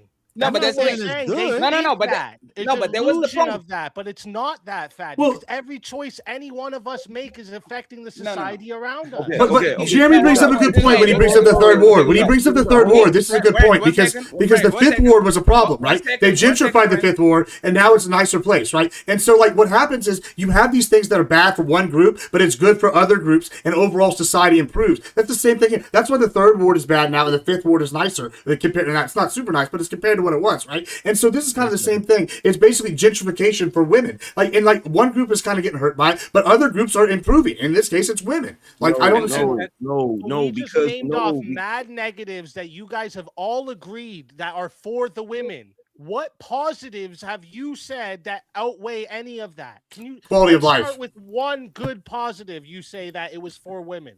Not being stoned to death in Afghanistan. There you go. Let's start with one. They get to get their cake. That doesn't answer anything. Can you give me? I mean, that does answer. Just because you don't like that answer. Giblets, give me a serious argument. I mean, that is a serious argument that you don't have a point for, and that's why you say it's not serious. Can you give me a substantive argument about why it's better for women to be in oppressive countries like in Malaysia, like in Afghanistan, like in Syria, like in Afghanistan, where they don't have feminism? Okay, because you're saying it's not a serious argument. I'm pointing to examples of how feminism has helped these women. Well, I'm comparing the part of society. Are these societies? Are we in a globalist society? We actually are. Are you fucking stupid? So wait. I mean, you are clearly because you can't answer a question. That's what I'm asking you. I did engage. You just don't like my answer. Fucking emotional. So listen, I'm not emotional. You're the one who's not making substantive points. I'm using data back points, and you're calling it emotion. This is a negative to be oppressed and be put into sex slavery, be forced to marry. These are negatives. It's really that simple. And you don't have an answer for this. And this is why you don't want to talk about it. Yeah, give me the positive that is about in America how it's benefited them. We're not another country. Okay, how about no slavery here? Abolitionists started slavery. Sojourner Weaver's one of the first abolitionists. She's like a favorite. Hold on, it absolutely does. Early abolitionists were absolutely early feminists. They go hand in hand. Hold on, you can't argue. Fatty literally argued early. We have to accept all the good with the bad, right? That was what he said. Feminists literally were the founders of the abolitionist movement in the white America in the North. This is true. Quakers. Quakers was one of them. Like, I'm just glad you don't know history. It's clear you don't know history, and this is why I don't want to talk about it. Once again. So here's the thing. I mean, I'm not spurging. I'm literally talking historical examples. This is prompt just because you don't like the facts. Hold on. Why don't you engage with it? I am giving multiple examples, historical, worldwide, statistical, and you have no answer for any of these, and you're calling emotional when you're crying like a bitch. Gibbs, can you answer this question? Then we go to angry man. Sure. Give me a benefit of like, there was a question. Give me benefits that actually got. Yeah, sure. How about women having a say in the government, but when they had none before? How about being able to choose their own mate? How about being able to leave their husbands if their husbands are abusive? How about being able to work in the workforce and have money? I mean, I could keep. No, you asked me to give you an answer, and now I've got giving you multiple. Yeah, I gave you multiple. That's right there. That's just America alone. And then when we talk about other countries, I just addressed it. You literally gave you five different ones. You asked him a question. He was answering. Let him finish. Yeah, I did not filibuster. I literally just gave you 5 examples. No, but there was a question. The question has to be answered, right? I asked one. I said, give me one benefit. And I gave you 5. And I gave you 5. So you satisfied with... You're 1 second. My question, but you're not even getting it right. So easy. So you satisfied with these examples? Yeah, I gave him 5 right there. I asked with America alone. To give me one example. And I gave you 5. Since we've named so many negatives. And I just gave you 5 of them. There. And then he does this. He talks while you talk, and then diatribes so that we can never get to any. I gave you 5 examples. Maybe you should listen. Get a pen and paper out, dumbass. That was the first one that you said. That women had no talk in the government. So here's the thing, right? Here's the thing, because this is where the argument is, and to me, it's nonsensical. If you had a swimming pool, and you had 10 women in that swimming pool and 10 men in that swimming pool, and the women decided, you know what, I got to use the bathroom, but I'm not going to get out of the pool. So all 10 of the women piss in the pool, right? And let's say that that's a benefit to them because they don't got to get out of the pool and go try to find a bathroom. The problem is, even if that's a momentary benefit for them by relieving themselves, it's still something they got to deal with because they're still in the damn pool with the rest of us. Sure. But in society, and I would say this is the ultimate benefit. Women right now, I think all of us agree, have more powers than men, more rights than men, and less responsibilities than men in society. Wouldn't that be the ultimate benefit? I have more power than you. I don't have to enlist. My body, my choice. The court system is in my favor. The laws punish you more than punish me. I have all these rights and these things that are actually better than men, but I don't have the burden of carrying society, going to war, all of this is optional. If I want to do it, I do it. If I want to be a stay-at-home mom, I find somebody that will. If I want to be a career woman, I do it. If I change my mind, I'm not punished. While men are clearly stuck in everything that they created, because if they diverge a little bit, now they get it with the matter. That wouldn't be the ultimate benefit. No, it would be a benefit in the mind of a woman. But in the mind of a man, we know it's not a benefit. Would we all agree that men and women are in symbiosis, that we are connected, that whatever affects one affects the other? Yeah, to a certain extent.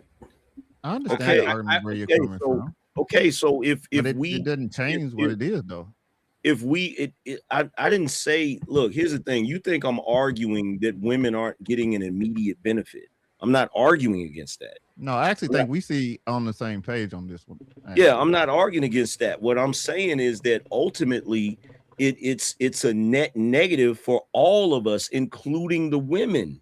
Even if they think they are momentarily benefiting from it, it is still causing ripples in the pool that we live in. It's causing effects that's going to be problematic later on.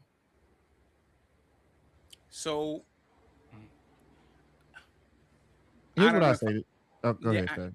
I think it's a zero. When it comes to relationship, a lot of times it's a zero-sum game. If the men get a lot, the women are going to lose a lot. If the woman get a lot, the men are going to lose a lot. I don't think, for example, men being bachelors, I think is a privilege, and I think he's like you having the ability to having sex with women without giving them no commitment, no resources, no nothing.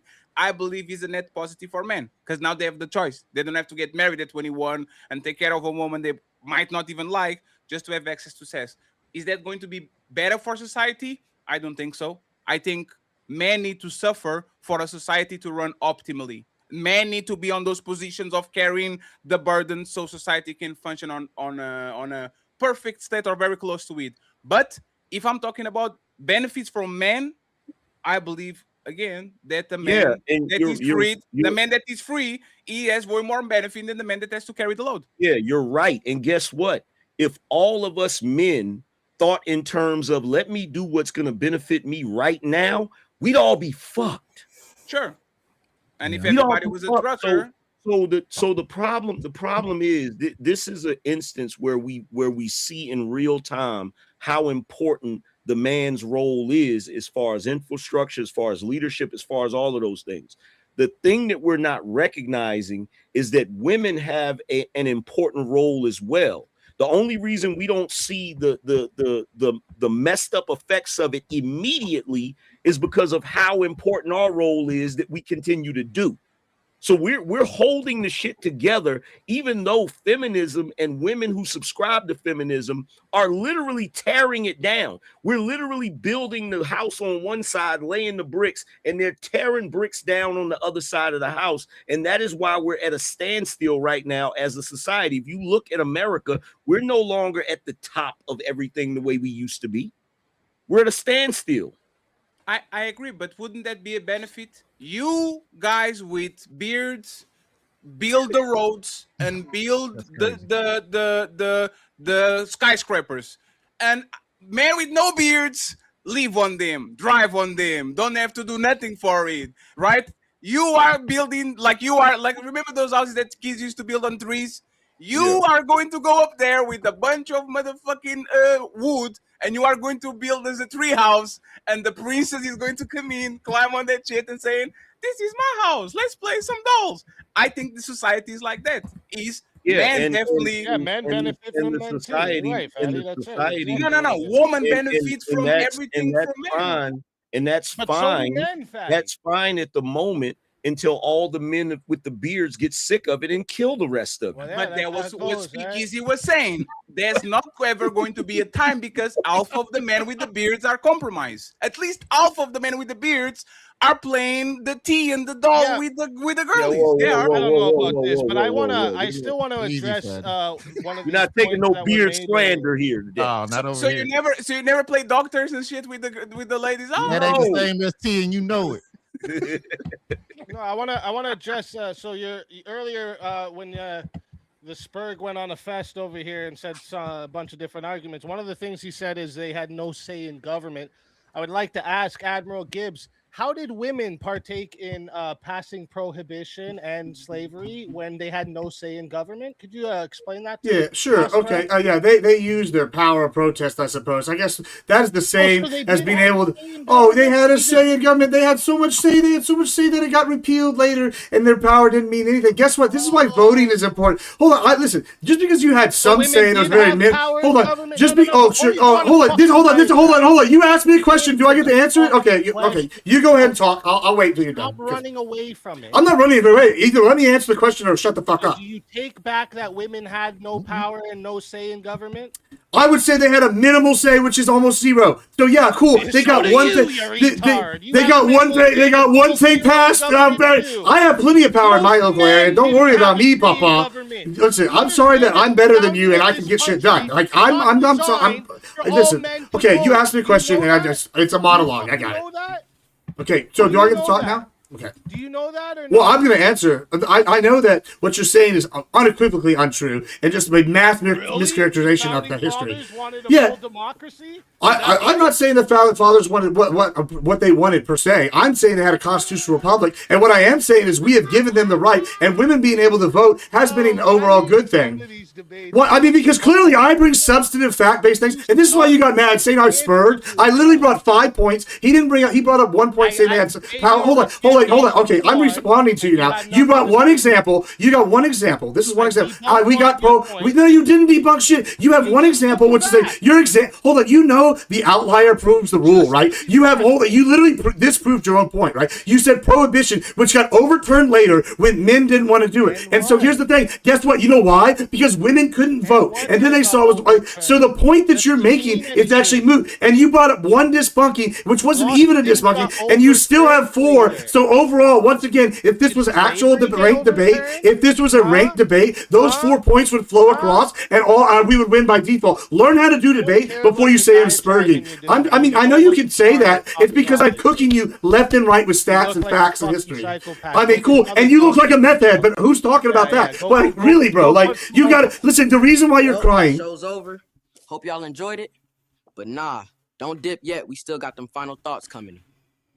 Y'all really tore it up tonight, huh?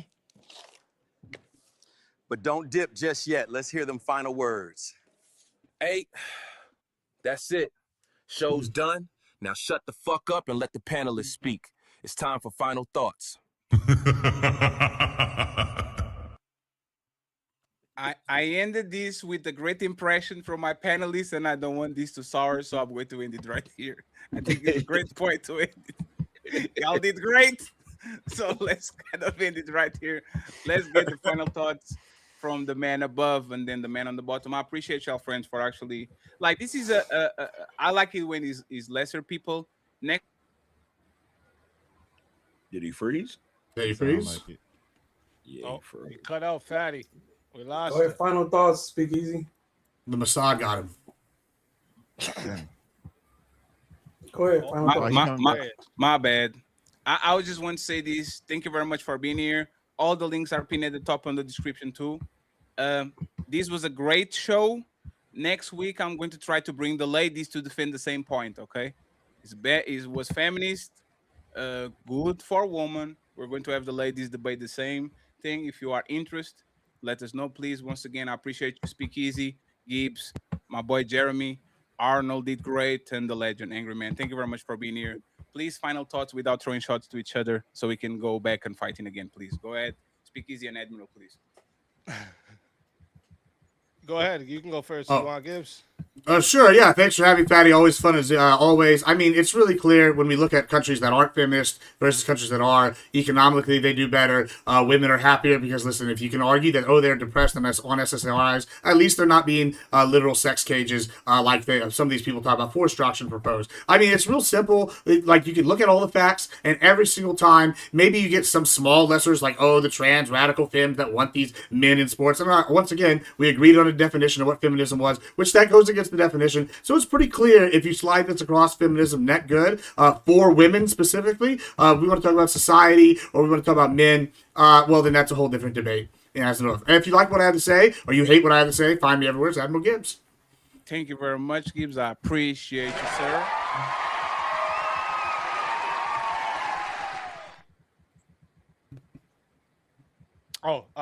Am I next here? Okay, so yes, sir. Yes, it's you. Tonight and since feminism began, we were told feminism is going to make women happier, freer, more fulfilled. But we've seen the complete opposite. They have more pressure, more trade-offs, and more uncertainty than they've ever had in life. So the question isn't obviously like, has feminism changed society or if women should have rights? That's never been the argument. It clearly did, and women clearly should have rights. But whether it made women better off, I think we've clearly demonstrated how we've pointed out, me and Angry Man pointed out many negatives that the other side agreed with, and we've had hardly any positives, and every positive was refuted pretty easily. But I want to say, I get contentious in these debates, but I never hold it personal, so I don't hate anybody or none of y'all. Today you did awesome. today was the right level of energy without going ballistic. It's like no nukes today, so it was good. Yeah, I appreciate you all. Definitely would have a debate with any of you again. Angry Man, I was very pleased as having you as my partner. All right, so you, good job to you as well. And yeah, if you guys like, you guys want to hear me some more, come over to the Speakeasy channel and we'll chop it up. We do lots. Appreciate you, sir. Thank you very much. And then, Mr. Batman, Jeremy himself. Jeremy, final thoughts? Great job, everybody. I will say, as far as the debate went, I learned some things. I hope that you guys were able to see things from a different way. But at the end of the day, it was a great show. I just also want to say the way I sign off all my stuff, at the end of the day, it doesn't matter what anybody is dealing with. It's always you versus you. So make sure you do what you need to do to make your life better than the people that are affected by it. I appreciate everybody on the panel. Shout out to Fatty, Untouchable Empire. And I'm done. Thank you very much, sir. Yeah, sorry, I didn't say that, but thank you for having me, Fatty. I feel like I appreciate you, sir. Thank you very much. And finally, AM, I really thought you didn't know that it was today. I was watching the show and I was getting nervous. It's like this man is talking about the like damn, he's not going to pull up. So I appreciate you, sir. Thank you very much for pulling up. Final thoughts. Yeah, so I appreciate you having me. Shout out to everybody on the panel. It was a great discussion. I think it's the first time I was on the panel with Speakeasy and Arnold. I've been on the panel with Gibbs before.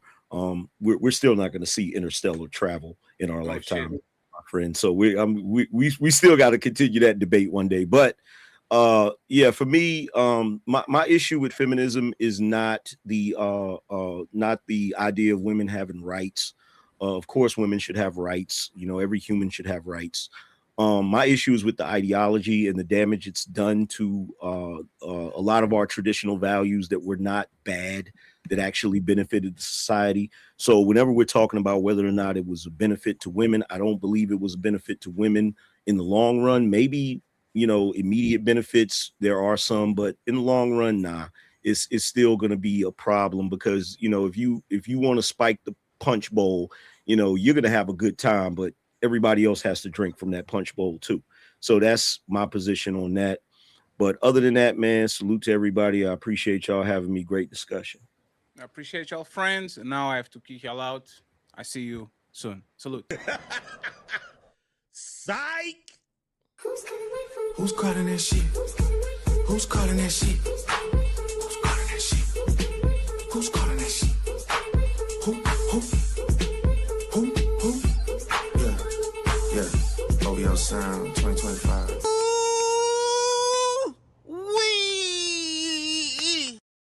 When voices clash, ideas crumble.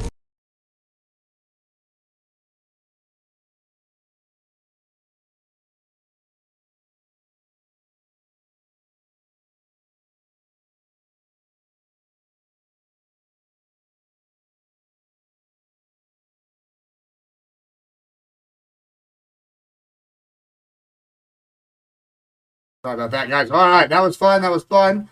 Yeah, Tyler, good luck on your show tonight. You know, I don't know why people want to get roast offs with Papa. I'm gonna win those.